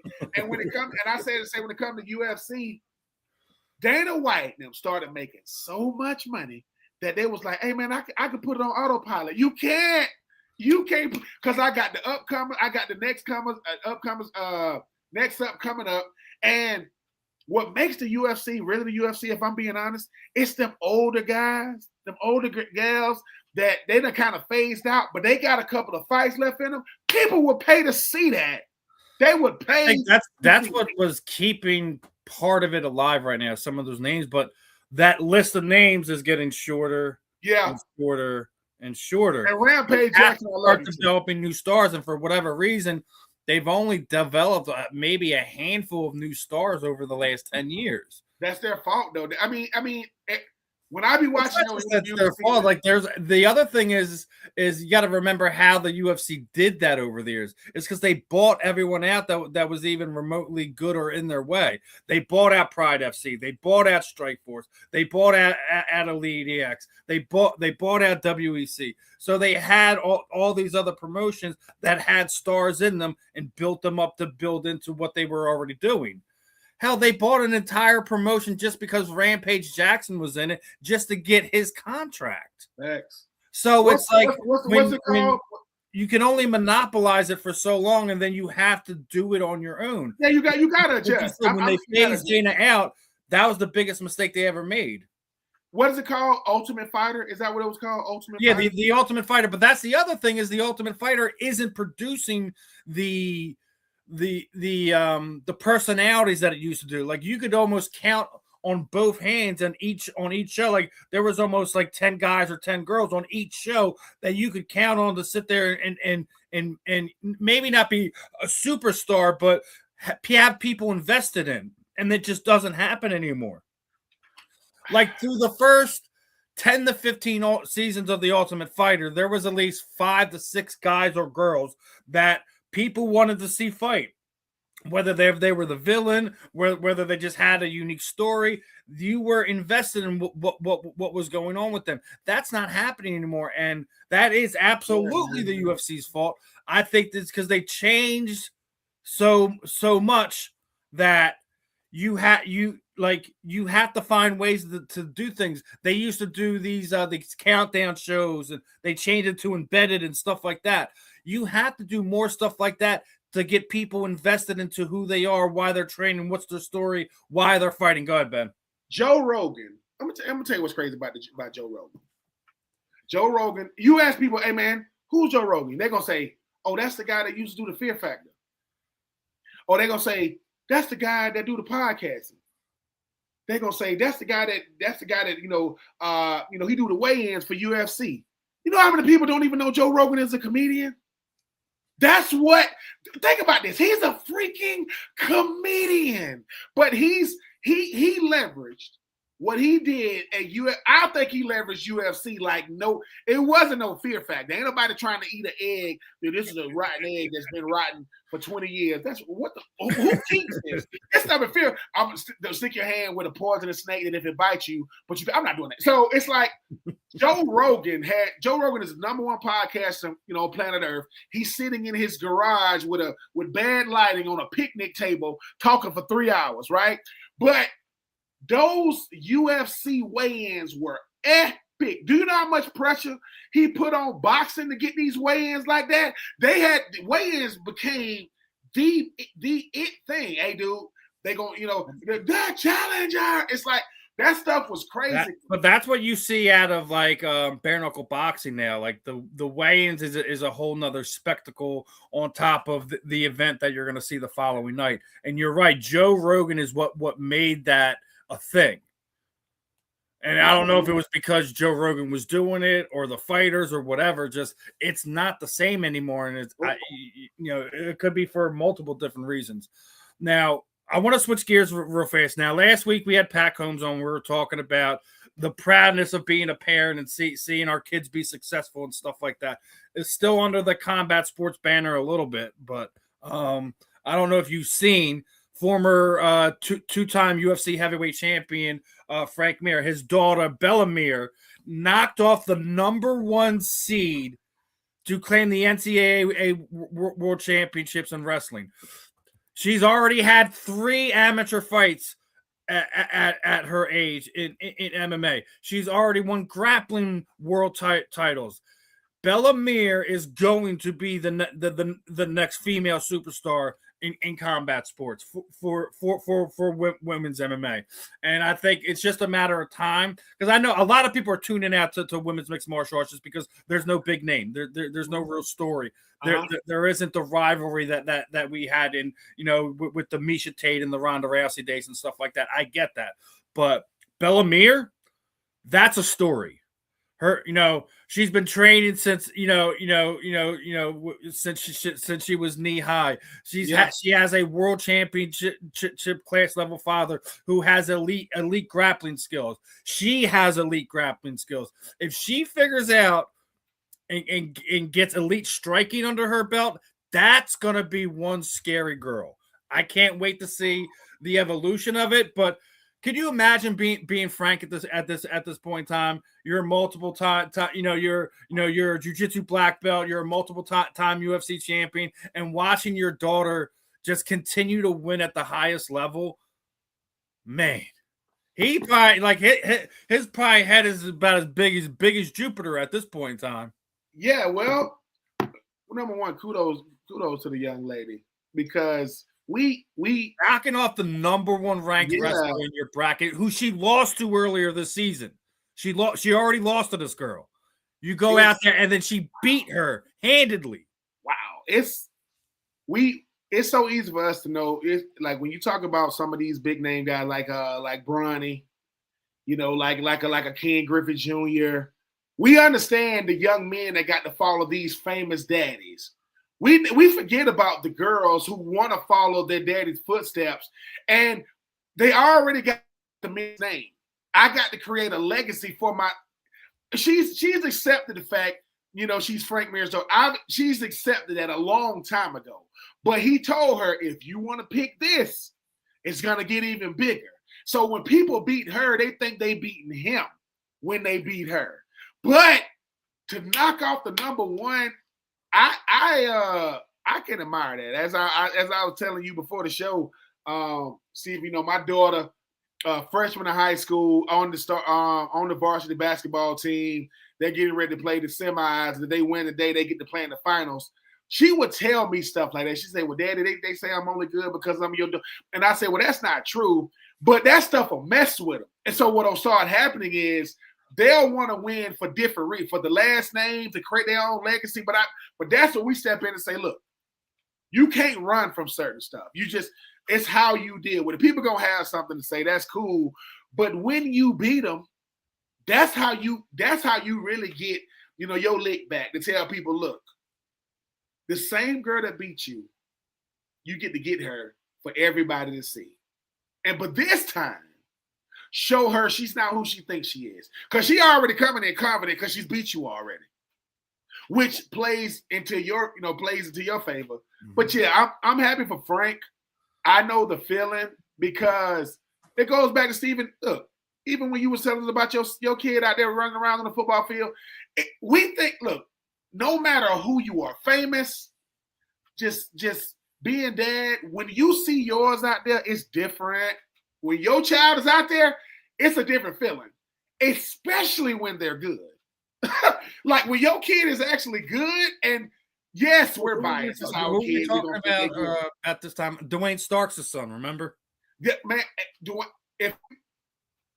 Man, look, I would tell any dad this. Whether it's your son, they're gonna really, really want, your son to be, boys gonna always get the benefit of the doubt. Yeah. Girl, your daughter though, number one, that's your daughter. So father-daughter relationships are like mother-sons. It's different. It's not that they're higher or lower, they're just different. But Frank is probably more nervous watching his daughter than any time he stepped in that octagon. Like, look, man, I had my time, but because Frank is saying when I was in the octagon, it's me and him. All I can give my kid is the tools, and I got to trust her to execute when she in there. But she has your blood. She's still a mirror. She knows her loot. I believe if she beats the girl early in the year, the girl probably beat her in the championship. But because that's what we talk about that mental game when it comes to all sports. It doesn't matter if we're talking wrestling, football, basketball, but whatever. It's that mental warfare, and we're on the whole family thing. I gotta mention this. I know you were talking about your Atlanta Braves. Did you see what the Atlanta Braves did a few weeks ago? Stop playing with me. They signed Peyton Glavine to a minor league contract. Peyton's the son of former Hall of Famer Tom Glavine. He was previously in the Nationals farm system, and now he gets a chance to follow in Daddy's footsteps. Now, this is that stuff that we talk about now. Obviously, he's already gotten there on his own will. Good thing that he is in familiar territory, so to speak, no longer in the Nationals farm system. I don't know if you've heard about it. I wanted to get your thoughts on it because that's your boys, that's your Braves. Okay. There are certain times in life that you live long enough to see great things happening to people you grew up admiring. If you are Tom Glavine, who was a part of one of the best, rotations in baseball, we don't have time to go through it. No. Listen, Smokes and Glavine. They were the best. They were the best. I don't care what anyone says. Okay. We can have arguments. If you are Tom Glavine, once again, like Frank Mir, your child wants to follow in your footsteps. So, and he's a pitcher. So you saying, all right, you've seen it. You've grown up in dugouts. You've grown up in franchise. You know what this is about. So you know they're going to know you by your last name, but you should make your own name. Do you know what it's like for Tom to get a call from his son saying, Pop, what? The Braves just called. He dropped the phone. Man, stop playing with me. Peyton, stop playing. No. The Braves just called, man. They got me in their farm system. Now, right now, Tom, heart is kind of like beating regular. If that youngin get to run out for the Braves and pitch, that's Tom Glavine. That's his moment. Forget the world. That's the full circle moment right there. Yeah, because look, so full transparency, my daughter doesn't know I'm coming to the game. She sent me the link to watch her, and she called me. She say, "Hey, Dad, you got the link?" I say, "Yeah." I get to walk in and see my kid out there warming up. To me, yes, I want them to win, but win, lose, or maybe, I'm good. Like this is the full them compete is because no matter what, I don't want any of my children, any of my nieces or nephews to think that because of what their dad or uncle did, you ain't got to live.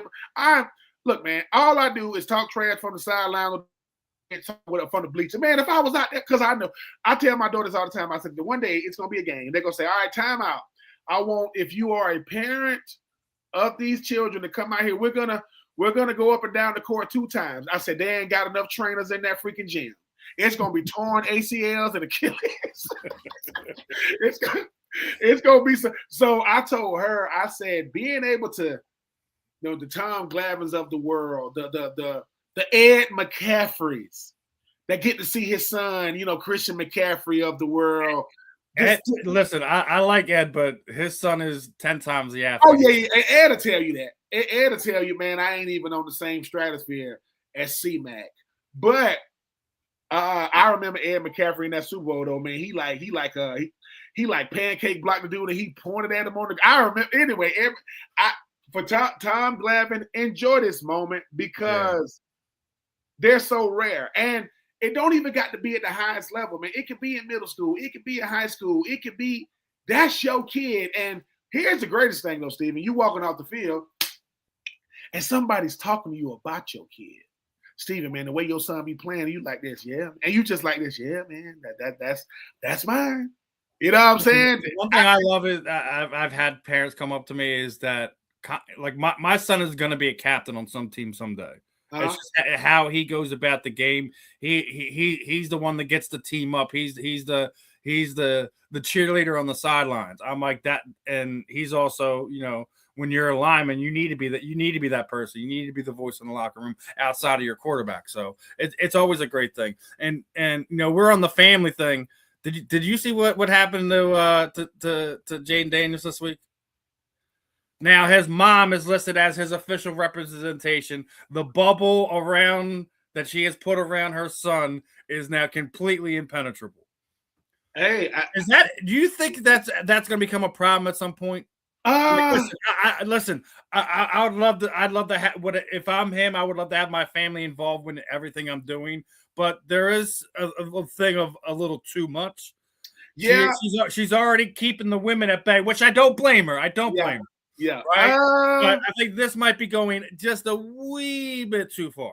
For Jaden Daniels right now, he's still very, very young, and he's still very, very impressionable when it comes to his mom. I would Usher, the singer artist Usher, his mom was his manager. I don't know if she is now. It always starts a certain way. Yeah. And I get it. Like I'll just say it like this: before your first big contract, that's when you go find somebody else. She can do whatever she wants now in between his first 5 years in his career. When it's time to get the big contract done, you're gonna have to bring the dogs in. Oh yeah. As long as Jaden Daniels understands that is your mom, but she is also your representation. And it's hard. That's like trying to work with family members. It's always hard because if I'm working with an agent, I can say what I need to say and I keep it business. What happens when he's trying to keep it business? She said, watch who you talking to. She want to use, I said, Mom, listen, you can't turn back into mom because you don't like what I think right now it's all cute because he's still under a rookie contract. Yep. Like you mentioned. That's what I'm saying. That's what I'm saying. When it's time for the big contract, she's gonna have to either bring in outside of help or he's gonna wind up having here's what no one really wants to talk about. As you mentioned, Steven, she's keeping the women at bay. She ain't gonna be able to do that forever. Jaden's gonna find somebody with. He's gonna want to make her last name Daniels. And that's when it really switches. When she goes, Jaden, can I have a conversation with you, just you and me, your wife? And Jaden gonna be like, Mom, could you like step out? And she was like, and she gonna say, and do me a favor, Jaden. The conversation between you and me needs to stay between you and me, not me, you and her. And look, I get what Mom is trying to do. Now, this is what he could have done. Calvin Johnson, when he signed his big contract with Detroit, his mom, who is a lawyer, looked over the contract. She's not his representation. She looked over the whole thing. And when she said, all right, sign that, Calvin, he was good.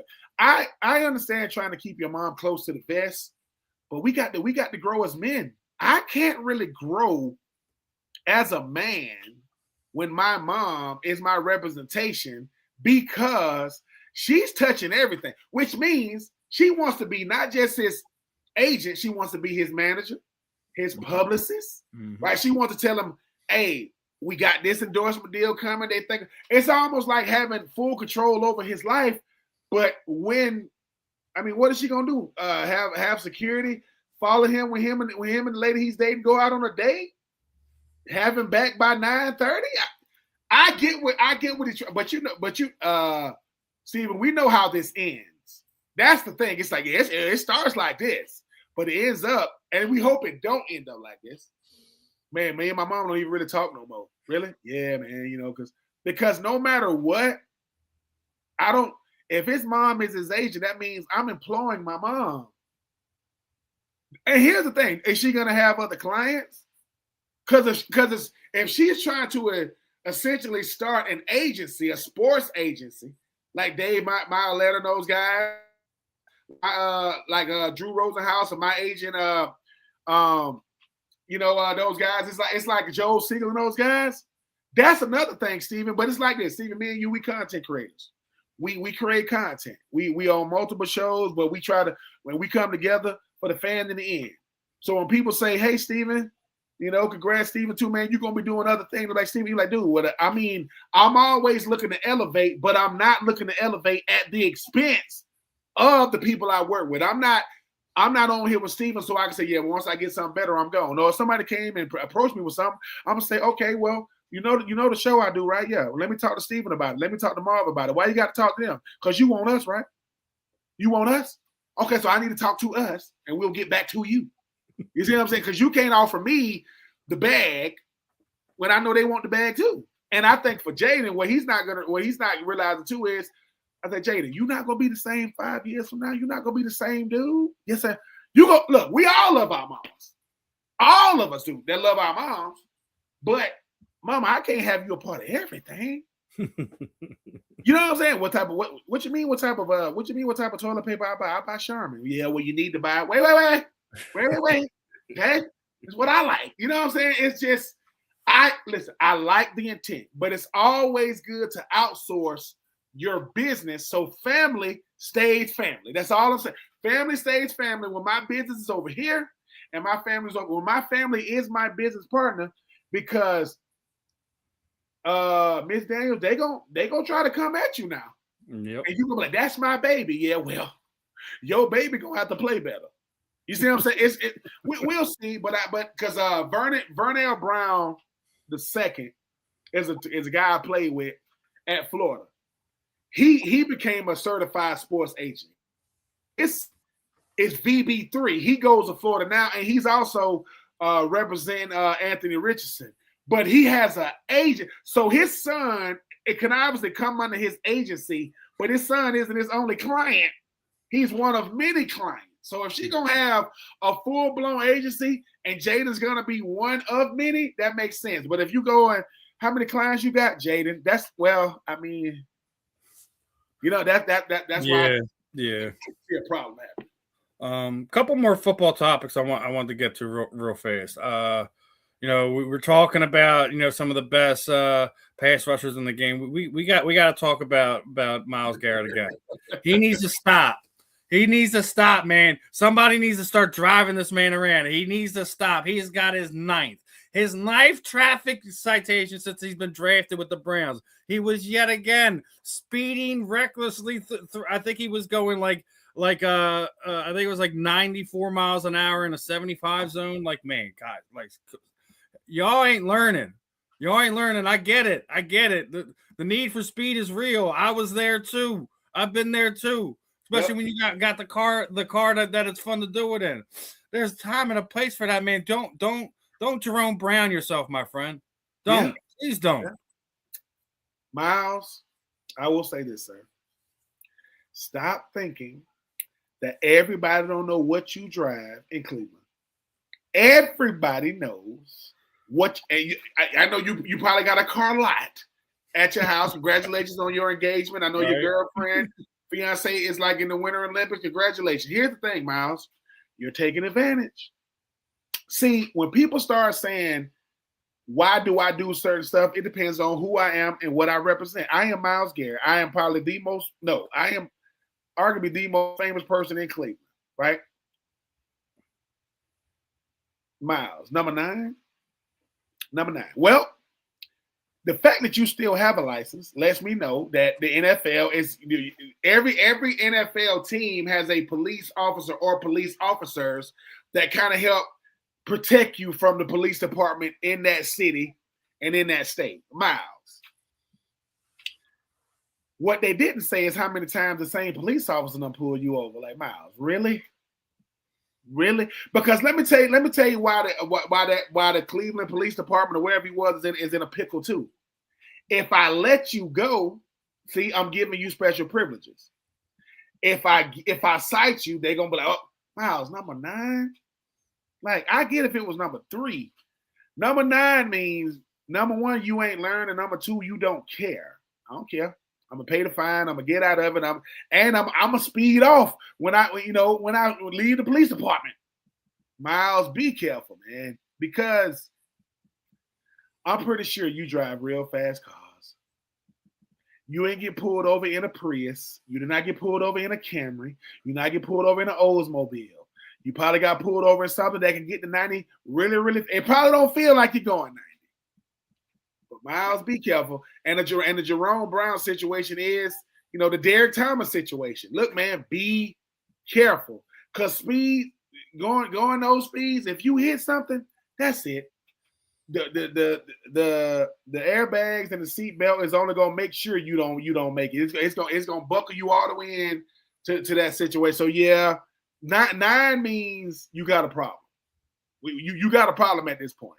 And that's what I'm saying. Like the number of tickets at this point in time, the numbers time, like that's not just showing a pad. Like dude, go talk to Fletcher Cox. See if you can run down his his raceway or something like that. Like find the right place to do it in. Just find the. I'm not saying don't enjoy it because listen, we all were at that point at one time in our life, and I'm not going to act like I wasn't one of them guys that used to push the envelope. That probably should have been in some nasty accidents, and but by the grace of God, I wasn't, and I'm thankful for that. But at some point in time, you have to realize the danger you're putting yourself in. The Cleveland Browns need to sit down and have a conversation with him. Like seriously, somebody that he respects their input and decision has to have a conversation with him at this point in time. Love what he does on the field. Yeah. I don't want to wake up one morning and hear Myles Garrett is no longer with us because he was in some type of auto accident. Why don't the 53rd man on the roster, 52nd man on the roster, 51st man why don't you see them making the news? Because they can't. Not saying they want to, but they don't do that. Some of these guys got fast cars, real fast.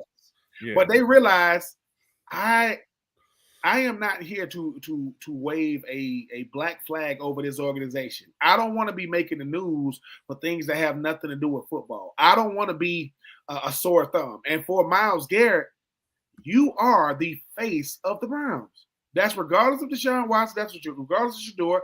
That's regardless of Dylan Gabriel. It's you.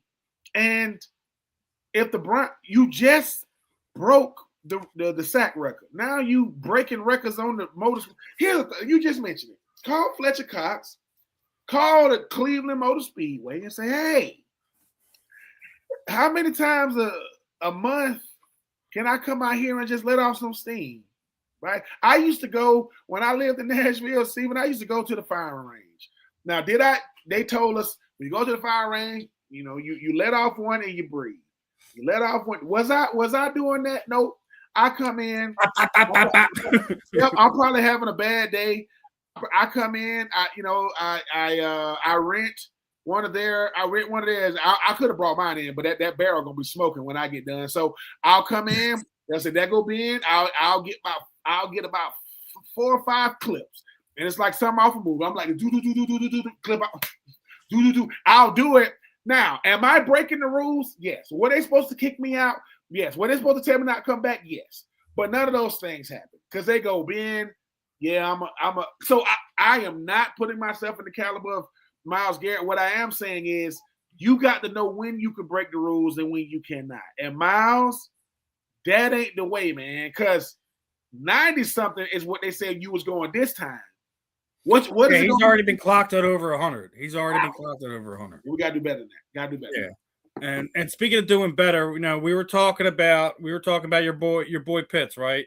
He is not happy with his brothers in the Shield. So Kyle Pitts reveals that he was one of only 7 former NFL players to show up at Rondale Moore's funeral after he passed away. 7. Yeah, he's right. He got a reason to be upset. 100%. He got a reason to be calling out his brothers of the Shield. 7, yeah, that's not good enough. That's not good enough. We gotta do better, guys. That is number one, Kyle. I appreciate you speaking out. Let me tell you what Kyle Pitts just realized. Football players aren't friends. We show ain't family. So all that 1, 2, 3 family. That's just what we say after practice because it sounds good. It's real quick. Family on 3, family on me. 1, 2, 3, family. The hardest thing for a professional football player to realize is it's just business.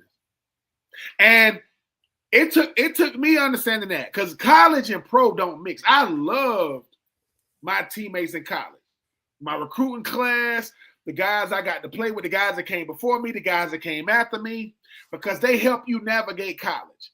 I'm forever indebted to the class of 2000, but I was also indebted to the class of 2001, 2002, and 2003 because they came behind me, and it was my obligation as a teammate to show them how we do things. And I use my example through how I did what I did and not what I said. Kyle Pitts was pissed because Kyle Pitts is like, hey, man, y'all had a lot to say with your tweets. Y'all calling me, texting me, checking on me, but you don't show up for him. And guess what? I don't care if you had plans. I don't care if it inconveniences you. I don't care if you don't like funerals. Kyle Pitts just realized how fake a lot of these players are. And the NFL is no different than your job that you work at. You probably ain't friends with your coworkers. Y'all sure don't hang out. They sure don't know where you live. But if one of y'all passed away and y'all was talking and y'all was tight, I would hope that you would show up. Because yes, we're not family, and most of us definitely aren't friends. But what's up with all this NFL brotherhood? What's up with all that? Why do I say that? When Steve McNair passed, I was no longer in the NFL. I did watch the funeral. It was a lot of dudes, man. I got the chance to play with Steve McNair for 2 years. I wasn't close with him. I got to know him a little better my second year than my rookie year, man. That thing was a blur. I couldn't remember. But I remember Ray Lewis, Vince Young, Eddie George, Derek Mason, and Brad Hopkins, and Bruce Matthews, and all these former players that got to play with him. And I'm watching. It's killing these dudes. I wish I would have gotten to know Mac more, but it sounds like a situation with Kyle Pitts. It was deeper than that. Like they really knew each other. They rocked with each other. And they was like, hey, man, where y'all at? Oh, man, Kyle Pitts, I appreciate that. And here's the other side of it. I think Kyle's right, but also I think a lot of times players avoid that stuff because it makes them realize their own mortality, that life is short, and that's something they don't want to. That's an emotion and a feeling they don't want to have to deal with quite yet.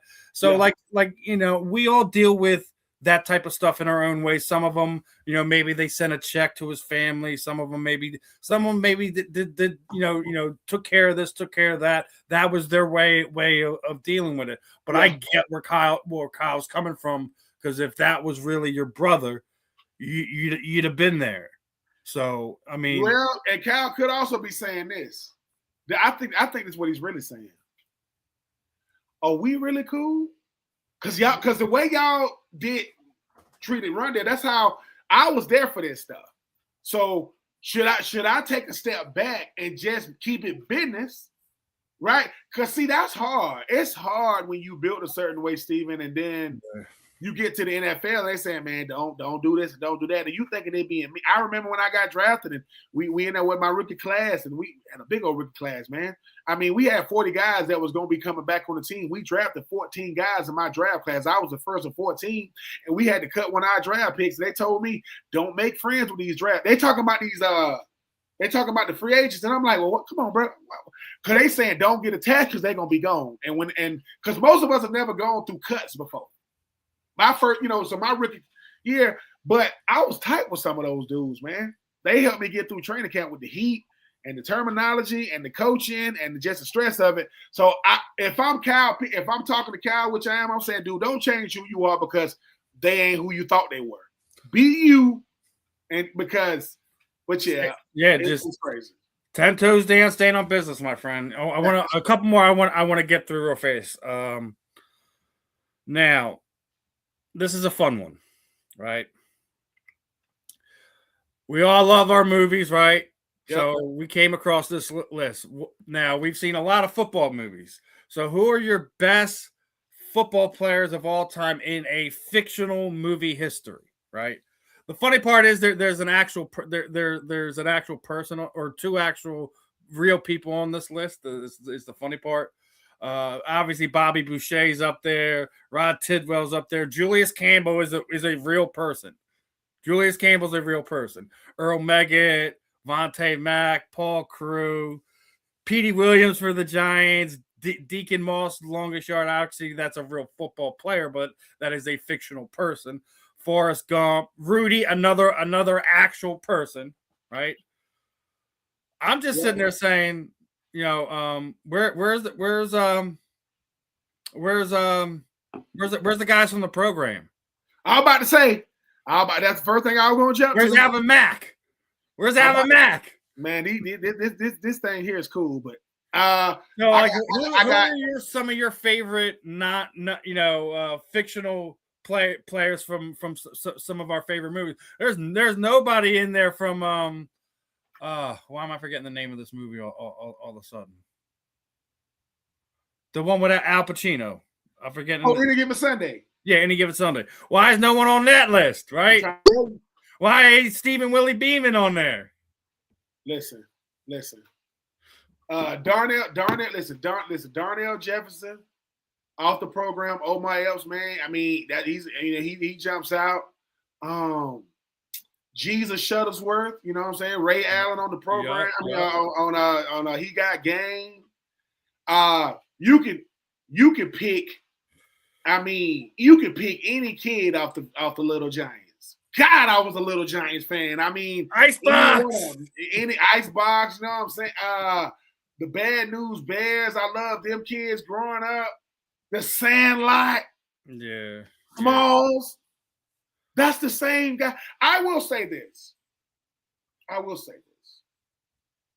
The Friday Night Lights, right? Boy, it's that's Dave Falco from The Replacements. It's the program was such a crazy movie, but the program is special for real. Neon, freaking Shaq, all freaking blue chips. What? Yeah. I will say this: blue chips. You talk about the program. The program, that's really how recruiting is. Like you got a really, really pretty girl, like as part of like your host. I mean, she ain't Halle Berry now. Oh my F. I'm just telling you. I mean, think about Oh my F, man. You get off the bus and there go Halle Berry standing. You're like, I'm going here. I am going here. I don't care what the mascot is. I don't care what the record was. Joe Kane. Good old Joe Kane. You know what? One of my favorite movies is Gridiron Gang with The Rock. Really, really good movie. Yeah, that was. But it's too many. It's too many to name. Stephen, because Willie Beeman. My name is Willie Beeman. I mean, Willie Beeman.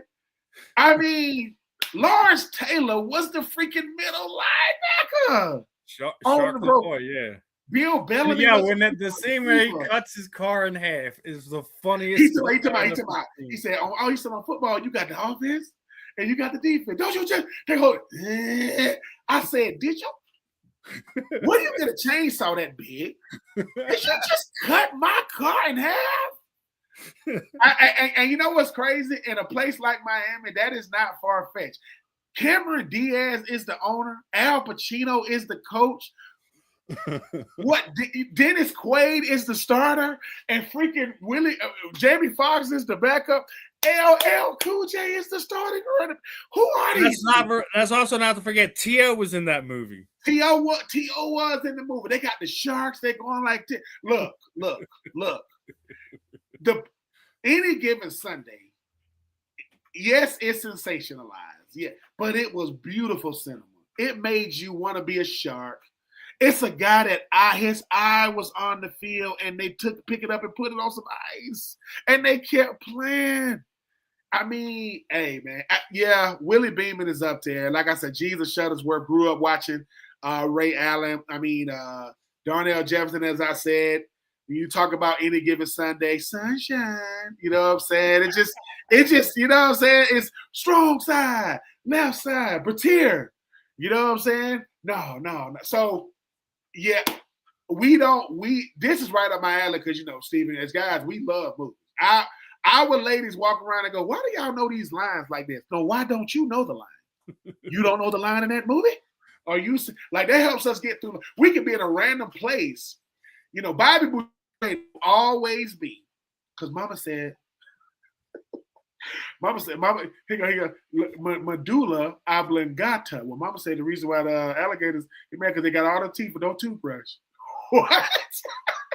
Nah, it's sports movies are it. Rudy is obviously up there, but no, man, Invincible.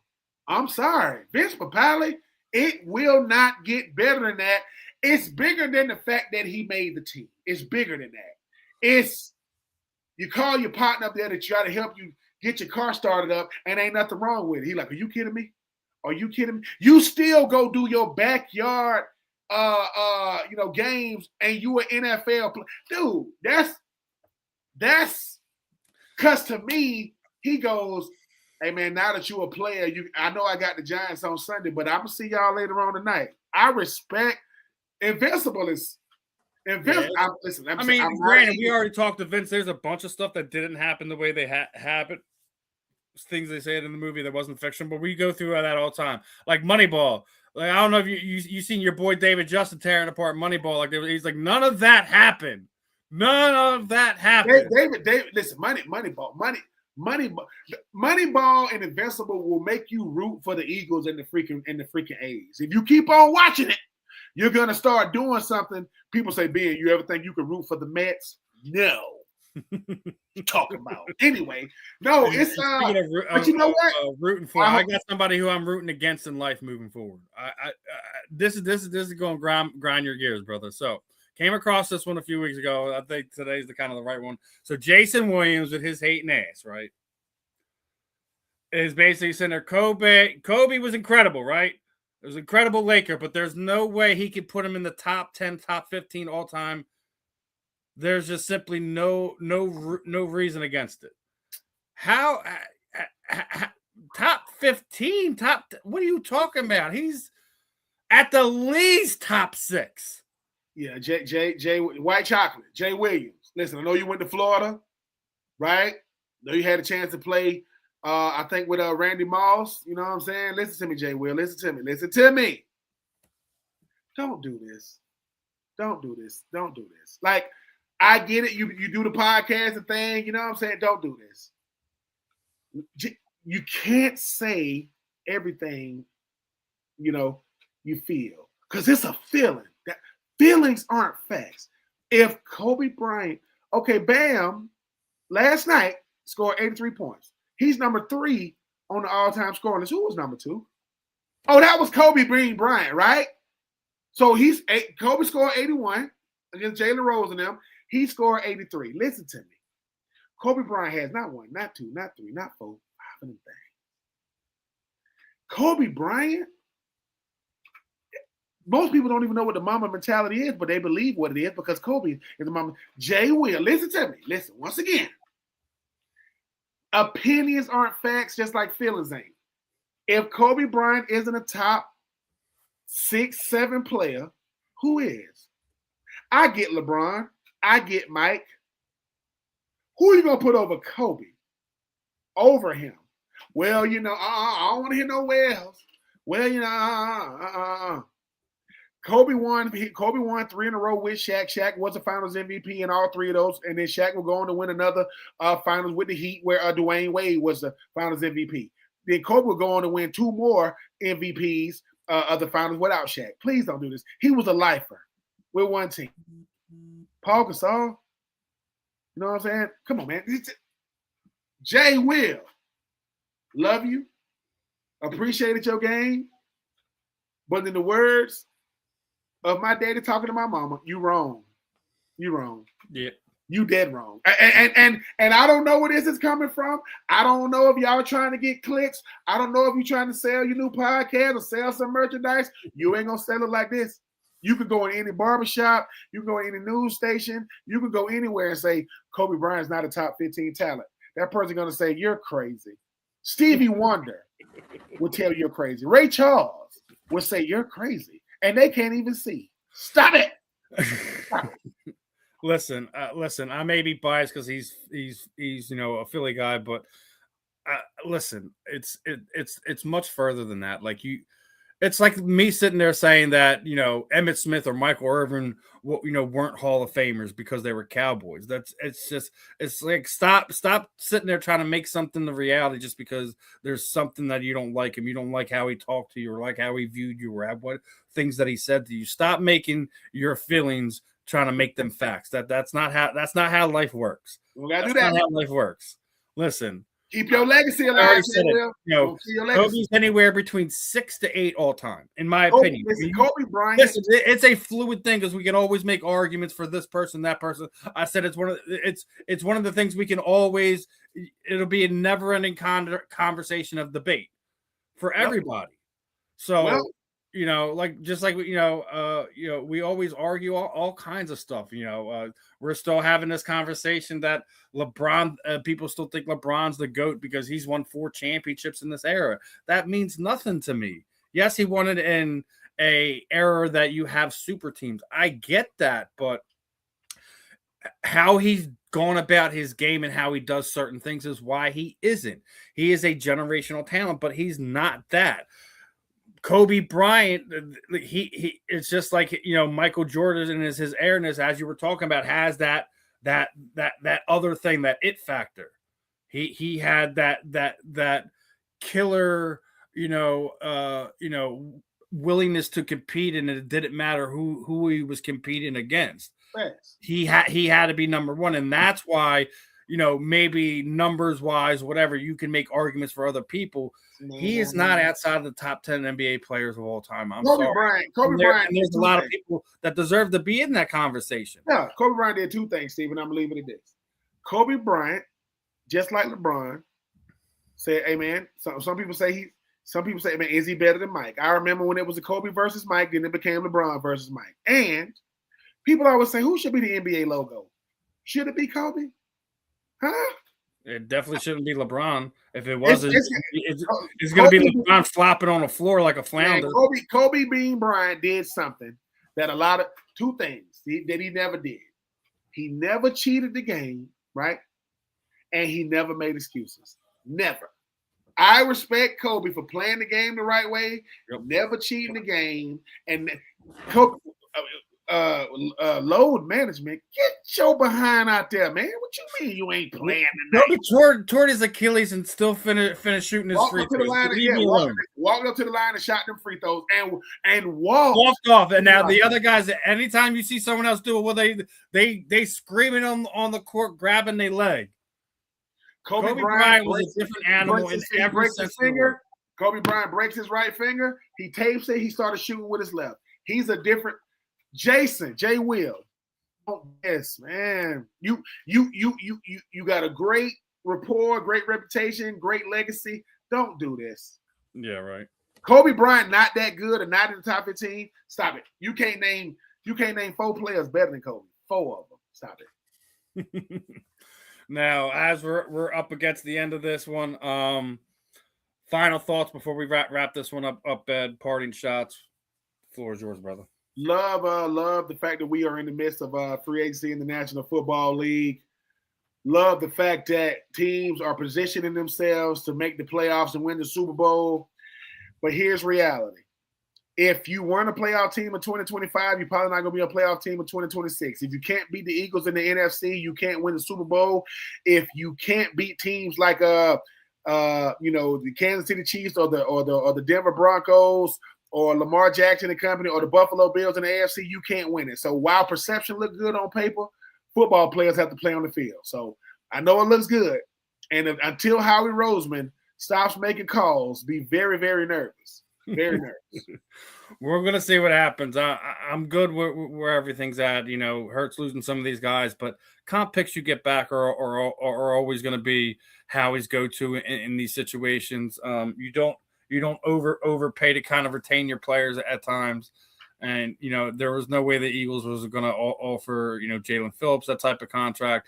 I thought that Reed Blankenship, maybe there was a way you could kind of try to keep him especially, you know, we breaking up the exciting whites over here in Philadelphia. You know, we went from two white boys that can play defense on the back end to one. So listen, you know, made love to these guys. You know, wish, you know, N'Kobe Dean all the best.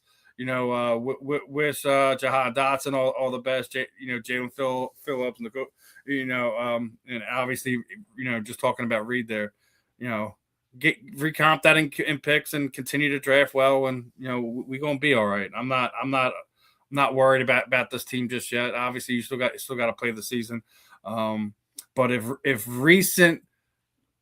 the recent trends go anywhere, you know, this is a revenge tour for the Eagles offense, and Jalen Hurts and AJ Brown and Devontae Smith and Saquon Barkley, they all sound excited for what this offense is going to bring. So you don't win championships by winning free agency. Facts.